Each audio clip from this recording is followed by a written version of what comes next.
ತೇಜೋವಾರಿ ಮೃದಂ ಯಥಾ ವಿನಿಮಯೋ ಯತ್ರ ತ್ರಿಸರ್ಗೋ ಮೃಷಾ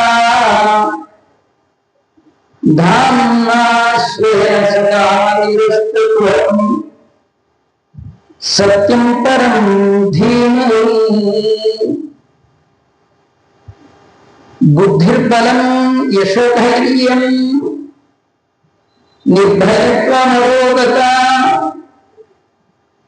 ಅಜಾಡ್ಯಂ ವಾಕ್ಪಟುತ್ವಂ ಚ ಹನುಮತ್ ಸ್ಮರಣಾತ್ ಭವೇತ್ ಭವತಿ ಯದಂಭಾಗ್ಯೇನ ಮುಕೋಪಿ ವಾಗ್ಮಿ ಜಡಮತಿರಪಿ ಜಂತುರ್ಜಾಯತೆ ಪ್ರಾಜ್ಞಮೂಲಿ ಸಕಲವಚನ ಚ ಮಾರ್ಗೇ ಪ್ರೇರಯಂತು ಭವಂತಃ ಸರ್ವೇ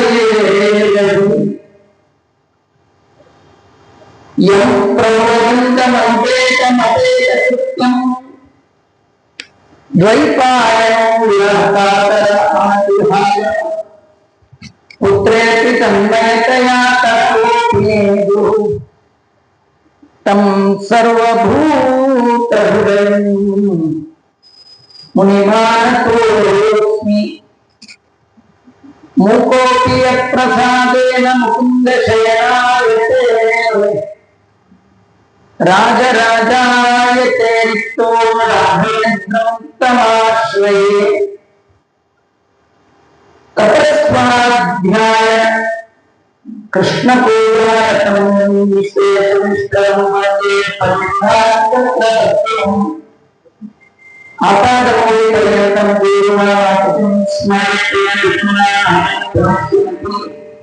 ಸಿದ್ಧಂತಿ ಚ ಮನೋರಥಾಃ ಪ್ರತ್ಯಕ್ಷ ತಥಾ ಗಂಗಾಧರಿಯ ಎಲ್ಲ ಕೃಷ್ಣ ಭಕ್ತರಿಗೆ ಸಜ್ಜನ ಬಂಧುಗಳಿಗೆ ಅಭಿನಂದನೆಯನ್ನ ಸಲ್ಲಿಸ್ತಾ ಒಂದು ವರ್ಷದ ಕೆಳಗೆ ನಿಮ್ಮೆಲ್ಲರ ದರ್ಶನ ಆಗಬೇಕು. ಮತ್ತೆ ಎಲ್ಲ ಭಗವದ್ ಭಕ್ತರ ದರ್ಶನ ಅಷ್ಟೊಮ್ಮೆ ಆಗ್ತಾರೆ.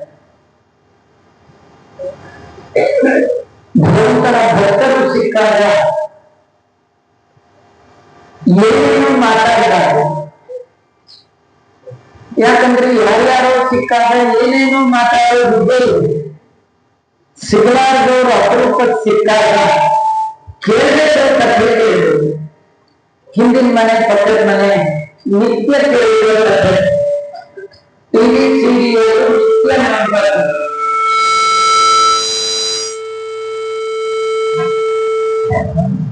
ಈ ಟಿವಿಲ್ ಬರೋ ಸೀರಿಯಲ್ಲು ನಮ್ಮ ಲೈಫ್ ಸೀರಿಯಲ್ ಮುಗಿದ್ರು ಆ ಸೀರಿಯಲ್ ಮುಗಿಯೋದು.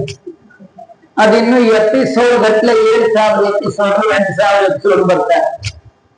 ಅದ್ರೊಳಗೂ ಕೂಡ ನಮ್ದು ನಿಮ್ದು ಮನೆ ಕಥೆನೆ. ಅಲ್ಲೊಬ್ಬ ಇರುತ್ತೆ, ಅಲ್ಲೊಬ್ಬ ಬರೆ, ಅಲ್ಲೊಬ್ಬ ಓನರು, ಟೆನೆಂಟು, ವಿಲ್ಲನು ಇವೆ. ಇದು ಲೋಕವಾರ್ತೆ ಅಂತ ಕರೆಸ್ಕೊಳ್ಳುತ್ತೆ. ಮನುಷ್ಯ ಜನ್ಮ ಬಂದಾಗ ಲೋಕವಾರ್ತೆ ಕೇಳಬಾರ್ದು, ಲೋಕೈಕನಾಥನ ವಾರ್ತೆ ಕೇಳಬೇಕು. ಲೋಕೈಕನಾಥ ಯಾರು? ಶ್ರೀಕೃಷ್ಣ. ಅವನ ಕಥೆ ಕೇಳ್ಬೇಕು. ಆದ್ರಿಂದ ಅಪರೂಪಕ್ಕೆ ನಿಮ್ ಭೇಟಿ ನಂಗೆ, ನಮ್ ಭೇಟಿ ನಿಮ್ಗೆ. ಹಳೆ ಕಥೆ ಬೇಡ, ಹೊಸ ಕಥೆ ಕೇಳೋಣ. ಕೃಷ್ಣಂದು 2 ಕಥೆ 2 ದಿನ ಹೇಳ್ತೀನಿ. ಮುಂದಿನ ಸತಿ ಬಂದಾಗ ಇನ್ನೆರಡು ಕಥೆ, ಒಂದು ಕಥೆ ನಮ್ದು ನಿಮ್ದು ಸಂಬಂಧ, ಕೃಷ್ಣನ ಕಥೆ ಸಂಬಂಧದಲ್ಲಿ ಇಲ್ಲಿ ಅಂತ ಹೇಳ್ತಾ, ತಿರುಮಲ ರಾಯರು ಸುಮಾರು ಒಂದು 60 ಫೋನ್ ಮಾಡಿದ್ರು. ನಾನ್ ತೆಗೆದೇ ಇಲ್ಲ, ಯಾವ ಫೋನು ಸಿಟ್ಟು ಬರ್ಲಿಲ್ಲ. ಯಾಕವ್ರಿಗೆ ಏನ್ ಆನ್ಸರ್ ಹೇಳ್ಬೇಕು ನನ್ಗೆ ಗೊತ್ತಿಲ್ಲ, ಬರಕ್ಕಾಗಲ್ಲ. ಆದ್ರೂ ವ್ಯಾಸರಾಜರು ಇಲ್ಲಿ ದರ್ಶನಕ್ಕೆ ಬಂದಾಗ ಇಲ್ಲ ಹೋಗ್ಬಾ ಅಂತ ಹೇಳಿ ಕಳಿಸ್ಕೊಟ್ಟಿದ್ದಾಗ ಈಗ ನಮ್ದು ನಿಮ್ದು ಭೇಟಿ ಆಗಿರ್ತಕ್ಕಂಥದ್ದು. ಈ ಸಂದರ್ಭದಲ್ಲಿ ನಿಮ್ಮ ಊರಿಗೆ ಸಮೀಪದಲ್ಲಿರ್ತಕ್ಕಂತಹ ವೃಂದಾವನ ವ್ಯಾಸರಾಜರು ಸಾರ್ವಭೌಮ ವೃಂದಾವನ ಈ ಭಾರತದ ರಾಜಕೀಯ ಇತಿಹಾಸದಲ್ಲಿ ಸುವರ್ಣ ಅಕ್ಷರಗಳಿಂದ ಬರೆಯಲಿಕ್ಕೆ ಯೋಗ್ಯವಾದ ರಾಜರ ಕಾಲ ಕೃಷ್ಣದೇವರಾಯ. ಅದನ್ನ ಸುವರ್ಣ ಯುಗ ಅಂತ ಕರೀತಾರೆ. ಇವತ್ತು ನಿಮ್ಮ ಹತ್ರ ಇರುವ ಹಂಪೆಯಲ್ಲಿ ವಿರೂಪಾಕ್ಷನ ದೇವಾಲಯದ 2 ಸಾಲಿನಲ್ಲಿ ಬೆಲೆ ಬಾಳುವಂತಹ ನವರತ್ನ ವಜ್ರ ವೈಡೂರ್ಯಗಳನ್ನ ಸೇರಿ ಅಳೆದು ಇವತ್ತು ಕಡ್ಲೆಪುರಿ ಕಡ್ಲೆಕಾಯಿಗೂ ಕಳ್ಳ ಸೇರಿದೆ, ರಿಯಲ್ ಸೇರಿಲ್ಲ, ನಿಂತಿದ್ದ ಸೇರು. ಆ ಸೇರನ್ನು ಅಳೆದು ಸುರಿತಿದ್ರು. ಅಂಥ ಕಾಲ ಯಾರ ಕಾಲ? ಅದು ಕೃಷ್ಣದೇವರಾಯನ ಕಾಲ. ನಿಮಗೆಲ್ಲ ಗೊತ್ತಿದೆ. ಆ ಕೃಷ್ಣದೇವರಾಯನ ಕಾಲ ಅಷ್ಟು ಚಂದ ಆಗಲಿಕ್ಕೆ ಕಾರಣರಾದರು ನಡುಗಡ್ಡೆಯಲ್ಲಿ ವಿರಾಜಮಾನರಾದ ಶ್ರೀ ಶ್ರೀ ವ್ಯಾಸರಾಜರು. ನಿಮಗೆಲ್ಲ ಇತಿಹಾಸ ಗೊತ್ತಿದೆ. ಕೃಷ್ಣದೇವರಾಯ ಸಣ್ಣ ಬಾಲಕಾಗಿರುವಂತೆ ಅವನ ಪ್ರಾಣ ತೆಗಿಬೇಕು ಅಂತ ಅವರ ಸಮಾಜ. ಅಂತ ಸಂದರ್ಭದಲ್ಲಿ ಪ್ರಾಣದಾನವನ್ನ ಮಾಡಿದ ಮಹಾನುಭಾವರು ಅವನನ್ನ ರಕ್ಷಣೆ ಮಾಡಿದ್ದಾರೆ. ಅಷ್ಟೇ ಅಲ್ಲ, ರಾಜ ಆದ್ಮೇಲೂ ಕೂಡ ಕುಹುಯೋಗ ಅಂತ ಒಂದು ಕೆಟ್ಟ ಕಾಲ. ಯಾರು ಸಿಂಹಾಸನದಲ್ಲಿ ಕೂತಿರ್ತಾರೆ ಅವರಿಗೆ ಸಾವು ಖಚಿತ ಬುದ್ಧಿ. ಅಂಥ ಸಂದರ್ಭದಲ್ಲಿಯೂ ಕೂಡ ಆ ಸಂದರ್ಭದಲ್ಲಿ ಸ್ವಯಂ ಸರ್ವ ಸಂಘ ಪರಿತ್ಯಾಗಿಗಳಾದ ಸನ್ಯಾಸಿಗಳಾದ ವ್ಯಾಸರಾಜರು ತಾವು ಸಿಂಹಾಸನದಲ್ಲಿ ಕೂತು ಮೃತ್ಯುವನ್ನ ಎದುರಿಸಿ ಕೃಷ್ಣದೇವರಾಯನಿಗೆ 2ನೇ ಬಾರಿ ಲೈಫ್ ಕೊಟ್ಟಂತಹ ಸನ್ಯಾಸಿಗಳು ಶ್ರೀ ವ್ಯಾಸರಾಜರು ಸರ್. ಇಷ್ಟೇ ಅಲ್ಲ, ಅವನ ತರುವಾಯ 6 ಜನ ಚಕ್ರವರ್ತಿಗಳಿಗೆ ಬಿಡದೆ ಒಬ್ಬರೇ ಸನ್ಯಾಸಿಗಳು ರಾಜಗುರುಗಳಾಗಿ ನಡೆದ ಇತಿಹಾಸ ವ್ಯಾಸರಾಜರಿಗೆ ಮಾತ್ರ. ಯಾಕಂದ್ರೆ ರಾಜಕೀಯದಲ್ಲಿ ಯಾರು ಪ್ರಬಲ ಆಗ್ತಾರೆ, ಅವ್ರು ಯಾರು ಅವ್ರನ್ನ ಗುರುಗಳನ್ನಾಗಿ ಮಾಡ್ಕೊಳ್ತಾರೆ. ಆದ್ರೆ ಕೃಷ್ಣದೇವರಾಯನಿಂದ ಆರಂಭ ಮಾಡಿಕೊಂಡು ಮುಂದೆ 6 ತಲೆಮಾರುಗಳ ಒಬ್ಬರೇ ರಾಜಗುರುಗಳಾಗಿದ್ದಾರೆ. ಮಹಾನುಭಾವರು ಯಾರು ಅಂದ್ರೆ ವ್ಯಾಸರಾಜರು. 92 ವರ್ಷಗಳ ಕಾಲ ಎಲ್ಲರಿಗೆ ಕಾಣುವಂತಿದ್ದು ಅನೇಕ ಅದ್ಭುತವಾದ ಕಾರ್ಯ. 5 ವಯಸ್ಸಿಗೆ ಅವರು ಮುಂಜಿ, 7 ವಯಸ್ಸಿಗೆ ಸನ್ಯಾಸಿ, 92 ವರ್ಷಗಳ ಕಾಲ ದೀರ್ಘಕಾಲದ ಸನ್ಯಾಸ ಜೀವನ ಮಾಡಿ ಬೃಂದಾವನ ಪ್ರವೇಶ ಮಾಡಿದ ಜಾಗ ನಿಮ್ಮೂರ ಹತ್ರ ಇರುವಂತಹ ನಡುಗಡ್ಡೆ ವ್ಯಾಸರಾಜರ ಆ ಬೃಂದಾವನ ಆಗಿರುವುದರಿಂದ ಅವರು ಕಣ್ಮರೆಯಾಗಿ ಭಗವಂತನ ಕಡೆಗೆ ಗುಣ ಪಾಲ್ಗುಣ ಮಾಸದ ಕೃಷ್ಣ ಪಕ್ಷದ ಚತುರ್ಥಿ ಇಹಲೋಕದ ವ್ಯಾಪಾರವನ್ನು ಮುಗಿಸಿ ಪರಮಾತ್ಮನ ಕಡೆ ಹೆಜ್ಜೆ ಇಟ್ಟು ನನ್ನ ನಡೆ ದೇವರ ನಡೆ ಗುಣ ಈ ದಿನ. ಅವರು ಯಾರ ಕಡೆ ಹೊರಟರು? ಕೃಷ್ಣನ ಕಡೆ. ಅವರು ಪೂಜೆ ಮಾಡಿದ್ದೇವೆ ಯಾರಂದ್ರೆ ಕೃಷ್ಣ. ಆ ಕೃಷ್ಣನ 2 ಕಥೆ ಕೇಳೋಣ ಅಂತ ಇವತ್ತು ನಾನು 2 ಕಥೆಗಳನ್ನ ಹೇಳುವ ಪ್ರಯತ್ನ. ಭಗವಾನ್ ವೇದವ್ಯಾಸದೇವರು ಶ್ರೀಮದ್ ಭಾಗವತವನ್ನ ಕಟ್ಟ ಕಡೆಯ ಪುರಾಣವನ್ನಾಗಿ ರಚನೆ ಮಾಡಿದ್ದಾರೆ. ಅವರು ರಚಿಸಿದ ಪುರಾಣಗಳ ಸಂಖ್ಯೆ ಒಟ್ಟು 18. ಅದರಲ್ಲಿ 18ನೆಯ ಪುರಾಣ ಶ್ರೀಮದ್ ಭಾಗವತ. ಇದರೊಳಗೆ 12 ಸ್ಕಂದ, 18,000 ಶ್ಲೋಕ, 344 ಚಾಪ್ಟರ್ಸ್ ಅಧ್ಯಾಯಗಳು ಇರ್ತವೆ. ಇದರಲ್ಲಿ ಪರೀಕ್ಷಿತ ಪ್ರಶ್ನೆ ಕೇಳೋದು, ಶುಕಾಚಾರ್ಯರು ಉತ್ತರ ಕೊಡೋದು. ಪರೀಕ್ಷಿತ ಮತ್ತು ಶುಕರ ನಡುವೆ ನಡೆದ ಸಂವಾದ ಶ್ರೀಮದ್ ಭಾಗವತ. ಪರೀಕ್ಷಿತನ ಪ್ರಶ್ನೆ ಕೃಷ್ಣನ ಬಗ್ಗೆ ಹೇಳಿ. ಕೃಷ್ಣನ ಕಥೆ ನಮ್ಮ ಮನಸ್ಸನ್ನ ಕರ್ಷಣೆ ಮಾಡುತ್ತೆ. ನಮ್ಮ ಮನಸ್ಸು ಎಲ್ಲೆಲ್ಲೋ ಆಕರ್ಷಣೆಗೆ ಒಳಗಾಗಿದೆ. ಕೆಟ್ಟ ವಿಷಯದ ಕಡೆ ಮನಸ್ಸು ಹೋಗ್ತಾ ಇದೆ. ಅಂತಹ ಮನಸ್ಸನ್ನ ಕೃಷ್ಣ ತನ್ನೆಡೆಗೆ ಸೆಳೆದುಕೊಳ್ಳುವ ಅಯಸ್ಕಾಂತದ ಶಕ್ತಿ ಆ ಕೃಷ್ಣನಿಗೆ. ನೀವು ನಿಜವಾಗಿಯೂ ಕೃಷ್ಣನ ಕಥೆ ಕೇಳುವಾಗ ಮನಸ್ಸಿಟ್ಟು ಕೇಳಿದ್ರೆ, ಇನ್ವಾಲ್ವ್ ಆಗಿ ಕೇಳಿದ್ರೆ ನಿಮ್ಗೆ ಟೈಮ್ ಪಾಸ್ ಆಗಿದ್ದು ಗೊತ್ತೇ. ಟೈಮ್ ಪಾಸ್ ಆಗಿದ್ದು ಗೊತ್ತಾಗಲಿಲ್ಲ ಅಂದ್ರೆ ನಿಮ್ ಮನಸ್ಸು ದೇವರ ಇದೆ ಅಂತ. ನೀವು ಮನೆಯಲ್ಲಿ ಕೂತು ದೇವರ ಪೂಜೆ ಮಾಡುವಾಗ, ಜಪ ಮಾಡುವಾಗ ನಿಮ್ಮ ಮನಸ್ಸು ದೇವರಿಗೆ ಗ್ಯಾರಂಟಿ ಇಲ್ಲ. ಅಲ್ಲಿ ಮಾಡುವ ಮೆಡಿಟೇಷನ್ ದೇಹ ಮಾತ್ರ ಕೂತಿರುತ್ತೆ, ಮನಸ್ಸು ಯಾಕೋ ಇನ್ನೂ ಹಾಲು ಬರಲಿಲ್ಲ, ಯಾಕೋ ಪೇಪರ್ ಬರಲಿಲ್ಲ, ಇವತ್ತೇ ತಿಂಡಿ ಮಾಡಬೇಕು ಮಾಡಬಾರ್ದು, ಇದರೊಳಗೆ ಹಗಲು ನಿನ್ನ ನೆನೆಯಲಿಲ್ಲ, ಹಸಿವೆ ತುಷೆಯಿಲ್ಲ, ಇರುಳು ನಿನ್ನ ನೆನೆಯಲಿಲ್ಲ, ನಿದ್ರೆ. ದೇವರ ಸ್ಮರಣೆಗೆ, ದೇವರ ಸ್ಮರಣೆ ಮಾಡುವ ಮನಸ್ಸಿನ ಏಕಾಗ್ರತೆಗೆ ಪುರುಷೋತ್ತೇ ಆಗಲ್ಲ. ಆದ್ರೆ ಈಗ ನಾನು ಹೇಳೋದು, ನೀವು ಕೇಳೋದು ಈ 1 ಗಂಟೆ 1.5 ಗಂಟೆ ಇಲ್ಲ, ಒಂದೇ ಗಂಟೆ. ಈ 1 ಗಂಟೆ ಕಾಲ ಇದೆಯಲ್ಲ, ಇದನ್ನ ಸಾಮೂಹಿಕ ಧ್ಯಾನ ಅಂತ ಕರೀತಾರೆ. ನಮ್ಗೆಲ್ಲ ಸಾಮೂಹಿಕ ಸತ್ಯನಾರಾಯಣ ಗೊತ್ತಿದೆ, ಇದು ಸಾಮೂಹಿಕ ಮಾಸ್ ಮೆಡಿಟೇಷನ್. ಎಲ್ಲರೂ ನಾನು ನೀವು ಸೇರಿ ದೇವರ ಕುರಿತು ಮಾಡುವ ಚಿಂತನೆ, ದೇವರನ್ನು ಕುರಿತು ಯೋಚನೆ ಮಾಡಿದರೆ ಅದನ್ನ ಚಿಂತನೆ ಅಂತ ಹೇಳ್ತಾರೆ. ನೀವು ನಿಮ್ ಬಗ್ಗೆ, ಮನೆಯ ಬಗ್ಗೆ, ಹಿಂದಿನ ಮುಂದೆ ಬಗ್ಗೆ ಮಾಡಿದ್ರೆ ಅದನ್ನ ಚಿಂತೆ ಅಂತ ಕರೀತಾರೆ. ಚಿಂತೆ ಡೈಲಿ ಮಾಡ್ತೀವಿ, ಯಾವಾಗಲೂ ಮಾಡ್ತೀವಿ. ಚಿಂತನೆ ಯಾವಾಗಲಾದ್ರೂ ಮಾಡ್ತೀವಿ. ಚಿಂತೆಗೆ ಒಂದು ಫ್ರೀ, ಚಿಂತನೆಗೆ ಒಂದು ಫ್ರೀ. ಈಗೆಲ್ಲ ಫ್ರೀ ಕತೆ, ಬೈ ಒನ್ ಗೆಟ್ ಒನ್. ಚಿಂತೆಗೆ ಚಿತೆ ಫ್ರೀ, ಚಿಂತೆಗೆ ಚಿತೆ ಫ್ರೀ. ಚಿತೆ ಹೋಗೋದು ಚಿಂತೆ ಇದ್ದೇವೆ. ಚಿಂತನೆಗೆ ಮೋಕ್ಷ ಫ್ರೀ. ನಿಮ್ಗೆ ಯಾವ್ದು ಬೇಕು ಚಾಲೆಂಜ್, ನಿಮ್ಗೇನ್ ಬೇಕು ನೀವು ಆಯ್ಕೆ ಮಾಡ್ಕೊಳ್ಳಿ ಅಂತ ಚಿಂತನೆ. ಈಗ ನಾನು ಹೇಳುವ, ನೀವು ಕೇಳುವ ಸಾಮೂಹಿಕ ಕೃಷ್ಣನ ಕಥೆಯ ಒಳಗೆ ಮನಸ್ಸು ಇನ್ವಾಲ್ವ್. ಆ ಮನಸ್ಸು ಆಚೀಚೆ ಹರಿಬಾರ್ದು. ಹರಿಬಿಟ್ಟು ಹರಿದಾಡುವ ಮನಸ್ಸನ್ನ ಹರಿಯ ಕಡೆ ಸೆಳೆಯುವ ಕಥೆ, ಹರಿಯ ಕಥೆ, ಕೃಷ್ಣನ ಕಥೆ, ಕಲಿಯುಗದಲ್ಲಿ ಕೇಳಬೇಕಾದ ಕಥೆ. ಕಲಿಯುಗದ ಮೊದಲ ರಾಜ ಪರೀಕ್ಷಿತ ಪಿತಾಚಾರ್ಯರನ್ನು ಕೇಳಿದ ಕಥೆ. ನನಗೆ ಕೃಷ್ಣನ ಬಗ್ಗೆ ಹೇಳಿ.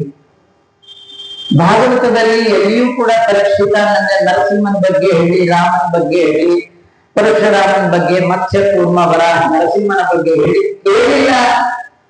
ಅವ್ರು ಕೇಳಿದ್ರು ಕೃಷ್ಣನ ಬಗ್ಗೆ ಹೇಳಿ. ಯಾಕಂದ್ರೆ ನಾವು ಮಾಡುವ ಎಲ್ಲ ಕರ್ಮಗಳನ್ನ ಯಾರಿಗೆ ಅರ್ಪಣೆ ಮಾಡ್ತೀವಿ? ನಿಮ್ ಮಂದೆ ತಿಮ್ಮಪ್ಪ ಇದ್ರು ಕೂಡ ಅನ್ನೋದೇನು? ತಿಮ್ಮಪ್ಪ ಅರ್ಪಣ ಅಂತೀರ, ಕೃಷ್ಣಾರ್ಪಣ ಅಂತೀವಿ ಅಲ್ವಾ? ಯಾರ್ಯಾರು ಅರ್ಪಣೆ ಮಾಡಲ್ಲ, ಕೃಷ್ಣನಿಗೆ ಅರ್ಪಣೆ ಮಾಡ್ತೀವಿ. ಅರ್ಪಣೆ ಮಾಡುವಾಗ ಅವನ ಬಗ್ಗೆ ಚೆನ್ನಾಗಿ ತಿಳ್ಕೊಂಡು ಅರ್ಪಣೆ ಮಾಡಿ. ನೀವು ದುಡ್ಡಿಡುವಂತಹ ಬ್ಯಾಂಕ್ ಅನ್ನ ಯಾವ್ದಂದ್ರೆ ಆ ಬ್ಯಾಂಕ್ ಅಲ್ಲಿ ಇರಲ್ಲ, ಧನ ಇಡುವ ಬ್ಯಾಂಕ್ ಬಗ್ಗೆ ಎನ್ಕ್ವೈರಿ ಮಾಡ್ಬೇಕು. ಸುಮ್ಮನೆ ಯಾವ್ಯಾವ್ದು ಬ್ಯಾಂಕ್ ಅಲ್ಲಿ ತಗೊಂಡೋಗ್ತೇ ಮುಳುಕ ಅಂತಾರೆ. ಸೆಕ್ಯೂರ್ ಇದೆಯಾ ನೋಡ್ತಿರಲ್ಲ, ಧನ ಇಡ್ಲಿಕ್ಕೆ ಇಷ್ಟು ಯೋಚನೆ ಮಾಡ್ಬೇಕಾದ್ರೆ ನಿಮ್ ಸಾಧನ ಇಡುವಂತಹ ಬ್ಯಾಂಕ್ ಕೃಷ್ಣಾರ್ಪಣ, ಕೃಷ್ಣಾರ್ಪಣ, ಕೃಷ್ಣಾರ್ಪಣ ಅವನ ಬಗ್ಗೆ ತಿಳಿದಿದೆ. ಕೃಷ್ಣನಿಗೆ ಅರ್ಪಣೆ ಮಾಡುವಾಗ ಅವನ್ನ ತಿಳಿಬಹುದು. ಅಂತಹ ಕೃಷ್ಣನ ಕಥೆ ಕಲಿಯುವುದು ಜನರಿಗೆ ಬೇಕು ಹೇಳಿ ಕೃಷ್ಣನ ಬಗ್ಗೆ ಮೊದಲಗಾರರು ಪ್ರಶ್ನೆ ಮಾಡುವುದು ಮಹಾನುಭಾವ. ಪಾಂಡವರ ಕುಡಿಯಾದ, ಪಾಂಡವರ ಸಂತತಿಯ ರಾಜನಾದ ಪರೀಕ್ಷಿತ ಶುಕಾಚಾರ್ಯರನ್ನು ಕೇಳ್ತಾ ಇದ್ದಾರೆ. ಒಂದು ದಯಮಾಡಿ ಕೃಷ್ಣನ ಕಥೆ. ಪ್ರಶ್ನೆ ಕೇಳಿದ ಆಚಾರ್ಯರಿಗೆ ತುಂಬಾ ಸಂತೋಷ ಆಯಿತು. ಅವರು ಹೇಳ್ತಾರೆ, ಸಮ್ಯಕ್ ವ್ಯವಸ್ಥಿತ ಬುದ್ಧಿ ರಾಜರ್ಷಿ ಸತ್ತಮ. ನೀನು ರಾಜ, ಜೊತೆಗೆ ಋಷಿ. ನೋಡಿದ್ರೆ ರಾಜ, ಋಷಿ ಅಂದ್ರೆ ಜ್ಞಾನಿ. ಏನ್ ತಿಳ್ಕೊಳ್ಬೇಕು ತಿಳಿದಿದ್ದೀಯ, ಮನುಷ್ಯ ಜನ್ಮ ಬರುವಾಗ ಏನ್ ತಿಳ್ಕೊಳ್ಬೇಕು ಅಂತ ತಿಳ್ಕೊಂಡಿದ್ದೀಯಲ್ಲ, ಅದಕ್ಕೆ ನಿನ್ ಬುದ್ಧಿ ಚೆನ್ನಾಗಿದೆ. ಅದಕ್ಕೆ ನೀವು ಕೃಷ್ಣನ ಬಗ್ಗೆ ಹೇಳಿದ್ರಿ ಅಂತ ನಾನು ಕೇಳ್ತಾ ಇದ್ದೀಯ. ನಿಮ್ ಬುದ್ಧಿ ನೆಟ್ಟಗಿದೆ ಅಂತ, ನಮ್ ಬುದ್ಧಿ ನೆಟ್ಟಗಿಲ್ಲ ಅಂತ ಇನ್ನದರವರೆಗೂ ಹೇಳಿ ನಾವು ಕೃಷ್ಣನ ಬಗ್ಗೆ ಕೇಳಲಿಕ್ಕೆ ಹೋಗೋದೇ ಇಲ್ಲ. ಏನೇನೋ ಎನ್ಕ್ವೈರಿ ಮಾಡ್ತೀವಿ ಅಲ್ವಾ? ಯಾವ್ಯಾವ್ದು ವಿಚಾರ ಮಾಡ್ತಾನೆ, ಎಲ್ಲ ಗೊತ್ತಿದೆ ನಮಗೆ. ಅಪ್ಡೇಟ್ ಇದ್ದೀವಿ. ಕೃಷ್ಣನ ಬಗ್ಗೆ ಮಾತ್ರ ಕೃಷ್ಣನ ಬಗ್ಗೆ ತಿಳ್ಕೊಳ್ಳೋದು. ಮನುಷ್ಯ ಜನ್ಮ ಬಂದಾಗ ದೇವರು ಈ ಜನ್ಮ ಕೊಟ್ಟರೆ ಎಲ್ಲ ತಿಳ್ಕೊಳ್ಳಿ. ಒಂದು ನಮ್ಮ ಬಗ್ಗೆ ತಿಳ್ಕೊಳ್ಬೇಕು, ಇನ್ನೊಂದು ದೇವರ ಬಗ್ಗೆ ತಿಳ್ಕೊಳ್ಬೇಕು.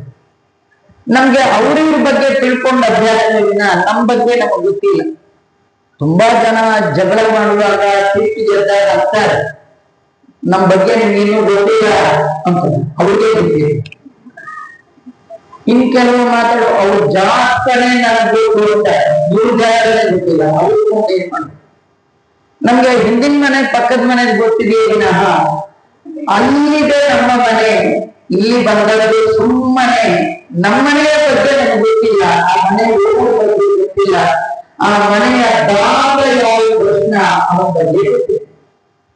ಅದಕ್ಕೆ ನಮ್ಮೆಲ್ಲರ ಪ್ರತಿ ಈ ಗುರಿಯಲ್ಲಿ ರೆಪ್ರೆಸೆಂಟಾಗಿ ಪರೀಕ್ಷಿತ ಮಹಾರಾಜ ಶುಕಾಚಾರ್ಯರಲ್ಲಿ ಕೃಷ್ಣನ ಬಗ್ಗೆ ಹೇಳಿ ಅಂತ ಕೇಳಿದಾಗ ಕೃಷ್ಣನ ಕಥೆ ಹೇಳಿ ಶುರು. ಭಾಗವತದಲ್ಲಿ 344 ಅಧ್ಯಾಯಗಳಲ್ಲಿ 105 ಅಧ್ಯಾಯ ಕೃಷ್ಣನ ಕಥೆನೆ. 1/3 ಭಾಗವತ ಕೃಷ್ಣನ. ಯಾವುದೇ ಒಂದು ಚಿತ್ರ ನೋಡುವಾಗ ಕೈ ಕಾಲು ನೋಡೋದಕ್ಕಿತ್ತು, ಮುಖ ನೋಡಿ ಆ ಚಿತ್ರದ ಬ್ಯೂಟಿ, ಅದರ ಸೌಂದರ್ಯವನ್ನ ನಾವು ಅರಿತೀವಿ ಅಲ್ವಾ? ನೀವೆಲ್ಲ ಚಿತ್ರ ಬರೆದು ಮುಖನೇ ಬರೀತಿದ್ರೆ ಆ ಚಿತ್ರದ ಒಳಗೆ ಸೌಂದರ್ಯ ಇಲ್ಲ. ಆ ಚಿತ್ರದ ಸೌಂದರ್ಯ ಎಲ್ಲಿ ಕಾಣುತ್ತೆ? ಮುಖದಲ್ಲಿ. ಭಾಗವತದ ಸೌಂದರ್ಯ ಎಲ್ಲಿದೆ ಅಂದ್ರೆ ಕೃಷ್ಣನ ಕಥೆ. ಕೃಷ್ಣನ ಕಥೆ ಭಾಗವತದ ಮುಖ. ನೀವು ಅದೊಂದು ನೋಡ್ರೆ ಎಲ್ಲ ನೋಡುದು. ಹಾಗಾಗಿ ಆ ಕೃಷ್ಣನ ಕಥೆಯನ್ನ ಶುಕಾಚಾರ್ಯರು 105 ಅಧ್ಯಾಯಗಳಲ್ಲಿ 2,500 ಶ್ಲೋಕಕ್ಕೂ ದಿಕ್ಕು ವರ್ಣನೆ. ಇಂಥ ಕಥೆನ 2 ದಿವಸದಲ್ಲಿ 2 ಕಥೆ ಹೇಳ್ತೀವಲ್ಲ ಆಚಾರ್ಯ. ಯಾವಾಗಲೂ ನಮಗೆ ಕೃಷ್ಣನ ಕಥೆ ಬ್ಯಾಲೆನ್ಸ್ ಇರಬೇಕು, ಮುಗಿಸ್ಬಿಡ್ತಾರೆ. ಸಾಯೋ ಕಾಲಕ್ಕೂ ನಮಗೆ ನೆನಪು ಬಂದಿದೆ. ಅವ್ರು 2 ಕಥೆ ಹೇಳಿದ್ರು, ಮುಂದಿನ ಸತಿ ಬಂದಾಗ 2 ಕಥೆ ಹೇಳ್ತೀನಿ ಅಂತಿದ್ದು ಅಂತ ಪ್ರಾಣ ಬಿಟ್ಟರೆ ಮತ್ತೊಮ್ಮೆ ಕೃಷ್ಣನ ಕಥೆ ಮುಂದಿನ ಜನ್ಮದಲ್ಲಿ ಕೇಳುವ ಭಾಗ್ಯ ಬಂದರೆ. ನಮ್ಗೇನ್ ಪ್ರಾಬ್ಲಮ್ ಅಂದ್ರೆ ಎಲ್ಲ ಕೇಳಿ ಮುಗಿಸ್ಬಿಟ್ಟಿದೀನಿ, ರಾಮಾಯಣ ಕೇಳಿ ಮುಗಿಸ್ಬಿಟ್ಟಿದೀನಿ. ಮುಗಿಸೋ ಪ್ರೋಗ್ರಾಮ್ ಇಟ್ಕೊಂಡು ದೇವ್ರ ಕಥೆ ಮುಗಿಸ್ಬೇಡಿ. ಮುಗಿಸ್ದೆ ಅಂದ್ರೆ ದೇವ್ರ ಸಿಟ್ಟು ಬರತ್ರಿ. ರಾಮಾಯಣ ಮುಗಿಸಿದ್ದೀನಿ, ವಿಷ್ಣು ಸಹಸ್ರನಾಮ ಮುಗಿಸಿದ್ದೀನಿ ಅಂತಿದ್ರೆ ದೇವ್ರ ನನ್ನೇ ಮುಗಿಸಿದ್ಯಾ, ನಾನು ನೀನು ಒಳಗೆ ಮುಗಿಸ್ಬಿಡ್ತೀನಿ ಅಂತ ಒಳಗೆ ಹಾಕಲ್ಲ. ಸಣ್ಣ ಸಣ್ಣ 4 ಓದಿದೆ ಮುಗಿದ ಕಥೆ. ಏನ್ ಮಾಡ್ತಾನೋ ಇವತ್ತಿದ್ದೋರು ನಾಳೆಗಳಲ್ಲಿ ಏನೋ ಖಂಡಿತ ಗೊತ್ತಿಲ್ಲ. ಅದಕ್ಕೆ ನಮಗೂ ದೇವರು ಬ್ಯಾಲೆನ್ಸ್ ಇರಬೇಕು. ದೇವರೇ 2 ಕಥೆ ಮುಂದಿನ ವರ್ಷ ಕೇಳ್ತೀನಿ, ಅಲ್ಲಿಗಳು ಯಾಜ್ಞವಲ್ಕ ಆಶ್ರಮ ತನಕ ನಡೆದುಕೊಂಡು ಹೋಗ್ತಾಯಿದ್ರು. ಆ ಆಚಾರ ಹೇಳೋದು ಕಿರಿ ಕೇಳು ಆಗಿದ್ರು, ಕಣ್ಣು ಕಾಣ ಮಾಡಿಕೊಡು. ಹಿಂಗೆಲ್ಲ ಕಥೆ ಕೇಳ್ತೀವಿ.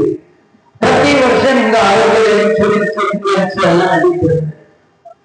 ಅದರಿಂದ ಈ ಬಾರಿ 2 ಕಥೆ ಹೇಳೋದಾದ್ರೆ ಕೃಷ್ಣ ಪರಮಾತ್ಮ ಎಂಥವರಿಗೆ ಅನುಗ್ರಹ ಮಾಡ್ತಾನೆ. ಯಾರು ಮಾನಾಪಮಾನವನ್ನು ಭಗವಂತ ಅಪಮಾನ ಮಾಡ್ತಾರೆ. ನನಗೆ ಅವಮಾನ ಆಯಿತು, ನನಗವರು ಸನ್ಮಾನ ಆಯಿತು ಹಿಗ್ಗಲ್ಲ, ಅವಮಾನ ಆಯಿತು ಕುಗ್ಗಲ್ಲ, ಲಾಭ ಬಂತು ಖುಷಿ ಪಡಲ್ಲ, ನಷ್ಟ ಆಯಿತು ಬೇಜಾರು. ಏನು ಬಂದ್ರು ಕೂಡ ಬಂದದ್ದೆಲ್ಲ ಗೋವಿಂದ ನಿನ್ನ ಭಯ ಹೊಂದಿರಲಿ ಅಂದವರಿಗೆ ಮಾತ್ರ ದೇವರ ಅನುಗ್ರಹ ಮಾಡ್ತಾನೆ, ಎಲ್ಲರಿಗೂ ಮಾಡಲ್ಲ. ಜೀವನದಲ್ಲಿ ಯಾರು ತುಂಬಾ ಪರ್ಟಿಕ್ಯುಲರ್ ಇರ್ತಾರೆ ಅವರು ದೇವರ ಅನುಗ್ರಹ ಮಾಡ್ತಾರೆ. ಸಣ್ಣ ಇಟ್ಟಾಗೆ ಇರುವೇನೋ ಹಳೆಯ 4 ಜನರ ಮಧ್ಯದಲ್ಲಿ ಅವಮಾನ ಮಾಡ್ತೀಯ ಮಾಡ, ಸನ್ಮಾನ ಮಾಡ್ತೀಯ ಮಾಡು, ಅವಮಾನ ಆದ್ರೂ ನಿಂದೆ, ಸನ್ಮಾನ ಆದ್ರೂ ನಿಂದೆ ಅನ್ನುವ ಕಥೆ ಶ್ರೀಮದ್ ಭಾಗವತದಲ್ಲಿ ತಿಳಿಸ್ತಾ ಇರ್ತಕ್ಕಂಥದ್ದು. ಅದು ಕೃಷ್ಣ ಪರಮಾತ್ಮ ಮಾಡಿದಂತಹ ಗೋಪಿಕಾ ಸ್ತ್ರೀಯರ ವಸ್ತ್ರಾಪಹಾರದ ಕಥೆ ಆ ಒಂದು ಕಥೆ. ಮತ್ತೊಂದು ಕಥೆ, ಹೆಣ್ಣು ಮಕ್ಕಳಿಗೆ ವಸ್ತ್ರ ಅಪಹಾರ ಮಾಡಿ ಹೆಣ್ಣು ಮಕ್ಕಳಿಗೆ ಅವಮಾನ ಮಾಡಿದ ಅಂತ ಯಾರು ತಿಳ್ಕೊಳ್ಳಿದ್ರೆ ಹೆಣ್ಣು ಮಕ್ಕಳಿಗೆ ಎಷ್ಟು ಗೌರವ ಕೊಡ್ತಿದ್ದ ಅಂತ ನೆಕ್ಸ್ಟ್ ಕಥೆ ಇದೆ. ಆ ಎರಡು ಕಥೆ ಮಾತ್ರ ಹೇಳ್ತೇನೆ. ಯಾಕಂದ್ರೆ ಇವತ್ತು ಜೀವನದಲ್ಲಿ ಹೆಣ್ಣು ಮಕ್ಕಳೊಬ್ರು ಕೃಷ್ಣನ ಭಕ್ತರಾದ್ರೆ ಆಟೋಮೆಟಿಕ್ ಆಗಿ ಅವರು ಗಂಡರು ಕೃಷ್ಣ ಭಕ್ತ. ಯಾಕಂದ್ರೆ ಹೆಣ್ಮಕ್ಳು ಯಾರಿಗೆ ಫ್ಯಾನ್ ಆಗಿರ್ತಾರೆ ಗಂಡ ಅವರಿಗೆ ಫ್ಯಾನ್, ಯಾಕಂದ್ರೆ ಹೆಂಡತಿ ಅವರಿಗೆ ಫ್ಯಾನ್. ಹೀಗಾಗಿ ಯಾರು ಕೃಷ್ಣನ ಫ್ಯಾನ್ ಆಗ್ಬೇಕು. ನಾವು ಫ್ಯಾನ್ ಅಂದ್ರೆ ಅವರ ಸುತ್ತು ತಿರುಗೋದು, ಕೃಷ್ಣನ ಸುತ್ತ ಮನಸ್ಸು ತಿರುಗ್ತಾ ಇದೆ. ಹಾಗಾಗಿ ಹೆಣ್ಣು ಮಕ್ಕಳು ದೃಢವಾದ ನಿರ್ಧಾರ ಮಾಡಬೇಕು. ನಾನು ನನ್ನ ಕುಟುಂಬ ನನ್ನ ಮಕ್ಕಳಿಗೆ ಕೃಷ್ಣನ ಭಕ್ತರಾಗಿ ಬದುಕು ನಡೆಸಬೇಕು. ಕೃಷ್ಣ ಬೇಸಿಗೆಯಾಗಿ ಭೂಮಿಗೆ ಭಾರವಾಗಿ ಬದುಕಬಾರದು, ಕೃಷ್ಣನ ಭಕ್ತರಾಗಿ ನಾವು ಬದುಕಬೇಕು ಅಂತ ಒಂದು ತಾಯಿ ನಿರ್ಧಾರ ಮಾಡಿದ್ರೆ ಇಡೀ ಸಮಾಜವನ್ನ ಕೃಷ್ಣ ಭಕ್ತ ಸಮಾಜವನ್ನಾಗಿ ಮಾಡಲಿಕ್ಕಾಗುತ್ತೆ. ಇದನ್ನ ಮನಗಂಡ ವ್ಯಾಸರು ಪರೀಕ್ಷಿತನ ನೆಪ ಮಾಡಿಕೊಂಡು ಶುಕಾಚಾರ್ಯರ ಮುಖದಲ್ಲಿ ಕೃಷ್ಣ ಮಾಡುವ ಅನುಗ್ರಹ ಅದರ ಕಥೆ ವರ್ಣನೆ ಮಾಡ್ತಾ ಇತ್ತು. ಹೇಮಂತ ಋತು, ಮಾರ್ಗಶಿರ ಮಾಸ. ಈ ಮಾಸದಲ್ಲಿ ನಂದಗೋಕುಲದಲ್ಲಿ ಎಲ್ಲ ಹೆಣ್ಣು ಮಕ್ಕಳು ಕೃಷ್ಣನನ್ನ ಪತಿಯನ್ನಾಗಿ ಪಡಿಬೇಕು ಅಂತ ಅಲ್ವಾ. ಯಾವ ಹೆಣ್ಮಕ್ಳು ತಾನು ಹೇಗೆ ಇರಲಿ, ಮದುವೆ ಮಾಡ್ಕೊಳ್ಳೋ ಗಂಡು ಮಾತ್ರ ಸೂಪರ್ ಇರಬೇಕು ಅಂತ ಬಯಸ್ತಾರೆ. ಹೌದಾ? ತಾನು ಅಷ್ಟವಕ್ರ ಇರಬಹುದು, ಕನ್ನಡಿ ಮುಂದೆ ಅರ್ಧ ಗಂಟೆ ನಿಂತರು ಏನ್ ಬೈದಾರ, ಆದ್ರೂ ನಂಗೆ ಸಮಯ ಯಾರಿಲ್ಲ ಅಂತ ನಿಂತ್ಕೊಳ್ಳೋದು ಏನು ಅಲಂಕಾರ ಮಾಡ್ಕೊಂಡೆ. ನೀವು ಬೆಳಗ್ಗೆ ದಾರೆ ಟೈಮ್ ಕರೆದ್ರೆ ಸಾಯಂಕಾಲ ಶಿಕ್ಷಣ ರೆಡಿ ಆಗ್ತದೆ ಅಲ್ಲ. ಈ ಊರಲ್ಲಿ ಯಾರು ಅನ್ಕೊಳ್ಳಿಲ್ಲ, ಕೆಲವರು ಅಲಂಕಾರಕ್ಕೆ ಕನ್ನಡಿ ಹಿಂದೆ ನಿಂತ್ರೆ ಅಲ್ವಾ.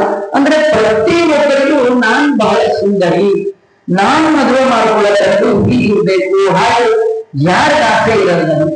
ಇನ್ನು ಹೇಳಿ ಕೇಳಿ ಕೃಷ್ಣನನ್ನ ಗಂಡನನ್ನಾಗಿ ಪಡೆಯಬೇಕು ಅಂತ ಜನ್ಮಾಂತರಗಳಲ್ಲಿ ತಪಸ್ಸು ಮಾಡಿದ ಆ ಹೆಣ್ಣು ಮಕ್ಕಳ ಕಥೆ ಹಾಕಿದಾಗ ಅವರೆಲ್ಲ ಹಾಕೊಂಡಿದ್ದು ರೈಟ್ ಟೈಮ್.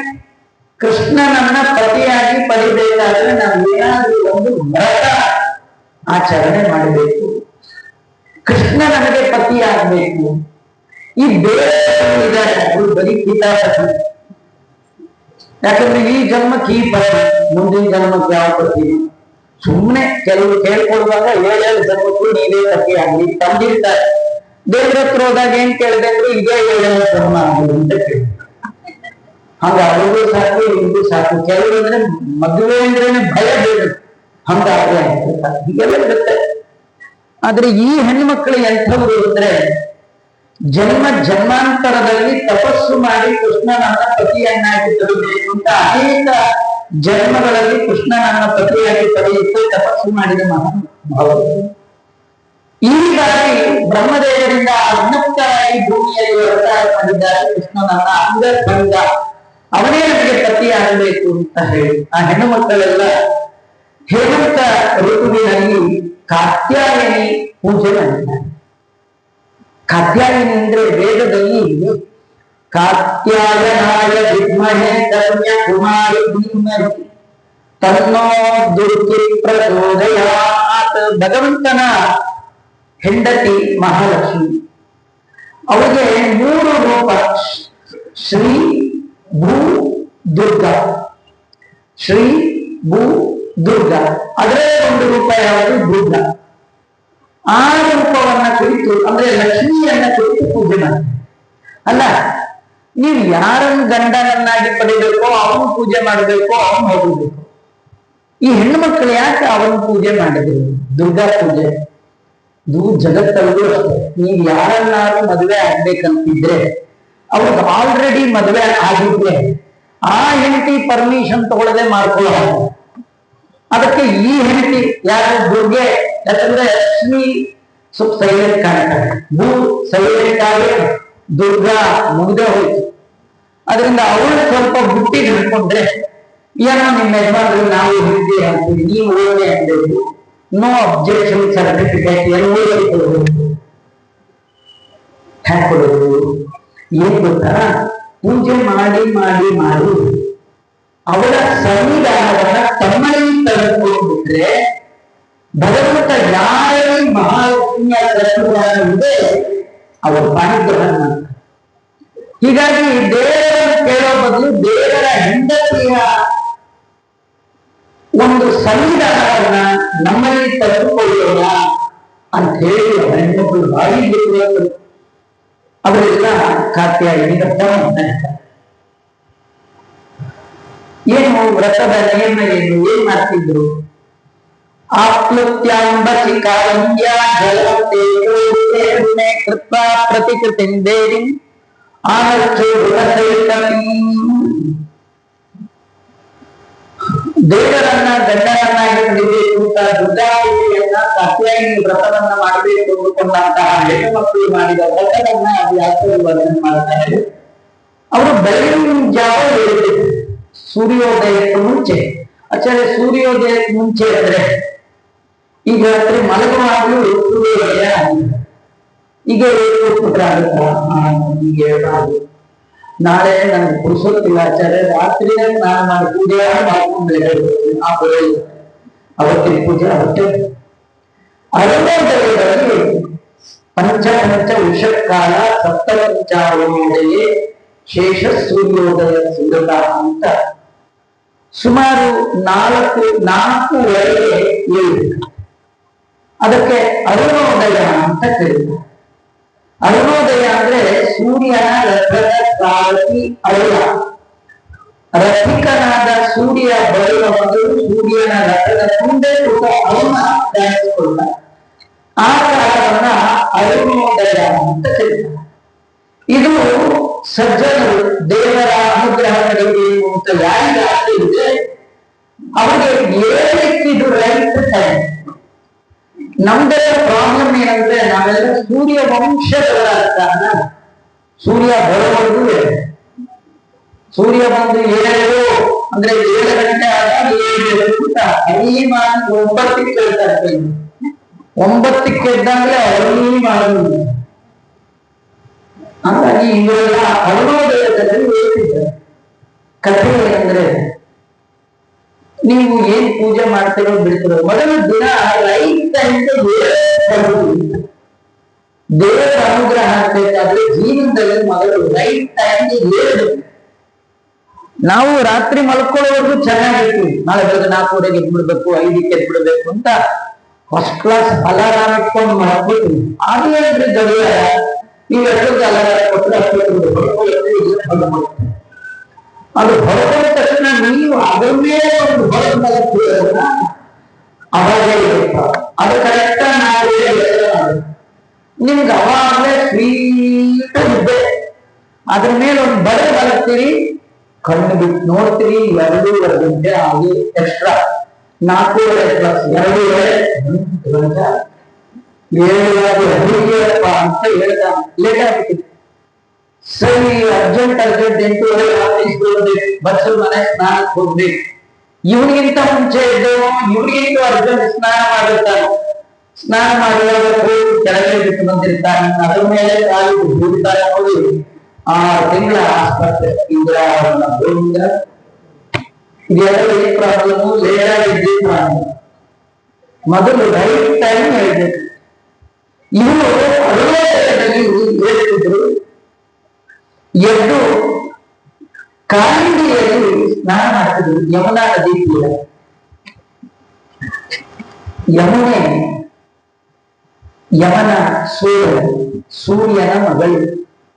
ಸೂರ್ಯನಿಗೆ ಒಂದು ಗಂಡು ಒಂದು ಹೆಣ್ಣು, 2 ಗಂಡು. ಸೂರ್ಯನಿಗೆ ಒಂದೇ ಹೆಂಡತಿ 3 ಥರ. ಸೂರ್ಯನ ಹೆಂಡತಿಯ ನಿಜವಾದ ಹೆಸರು ಸಂಜ್ಞಾದೇವಿ. ಅವಳು ಸೂರ್ಯನ ಜೊತೆ ಸಂಸಾರ ಮಾಡುವಾಗ ಹುಟ್ಟಿದವರು ಯಮ ಮತ್ತು ಯಮುನೆ. ಸೂರ್ಯನ ಹೆಂಡತಿಗೆ ಸೂರ್ಯನ ಜೊತೆ ಇದ್ದು ಸಾಕಾಯ್ತು. ಯಾಕಂದ್ರೆ ಒಂದು ಶಾರ್ಪ್ ಕಿರಣಗಳು. ನಮ್ಗೆ 12 ಗಂಟೆ ಹೋದ್ರೆ ಈ ಬಿಸಿಲು ನಾವು ಹೆಂಡತಿಗೆ ಪ್ರಾಬ್ಲಮ್ ಆಗುತ್ತೆ. ಅವ್ರು ಸಾಕಾಯ್ತು, ಯಜಮಾನ್ರು ಬಿಸಿ ತಡ್ಕೊಳಕ್ಕಾಗದೆ ತವ್ರ ಮನೆಗಾರು ಹೋಗೋಂಗಿಲ್ಲ. ಯಜಮಾನ್ರಿಗೆ ಅಡುಗೆ ಮಾಡೋರು ಕಡೆಗೆ ಅವ್ರು ಏನ್ ಮಾಡಿದ್ರು, ಒಂದ್ ದಿವಸ ಕನ್ನಡಿ ಮುಂದೆ ನಿಂತಾಗ ಅವರು ಪ್ರತಿಕೃತಿ ಕನ್ನಡಿ ಅದನ್ನು ಕೈ ಹಾಕಿ ಹೇಳಿದ್ರು. ಬಂತ ರುಚಿಯೇ ಅದರೊಳಗೆ ಜೀವ ಕೈ ಇಟ್ಟು ಅದಕ್ಕೊಂದು ನಾಮಕರಣ ಮಾಡಿದ್ರು, ಛಾಯಾದೇವಿ ಅಂತ. ಆ ಛಾಯಾದೇವಿಯನ್ನ ಸೂರ್ಯ ಜೊತೆ ಬಿಟ್ಟು ಈ ತರ ಫೆಸಿಲಿಟಿ ನಮಗೂ ಇಟ್ಟಿದೆ.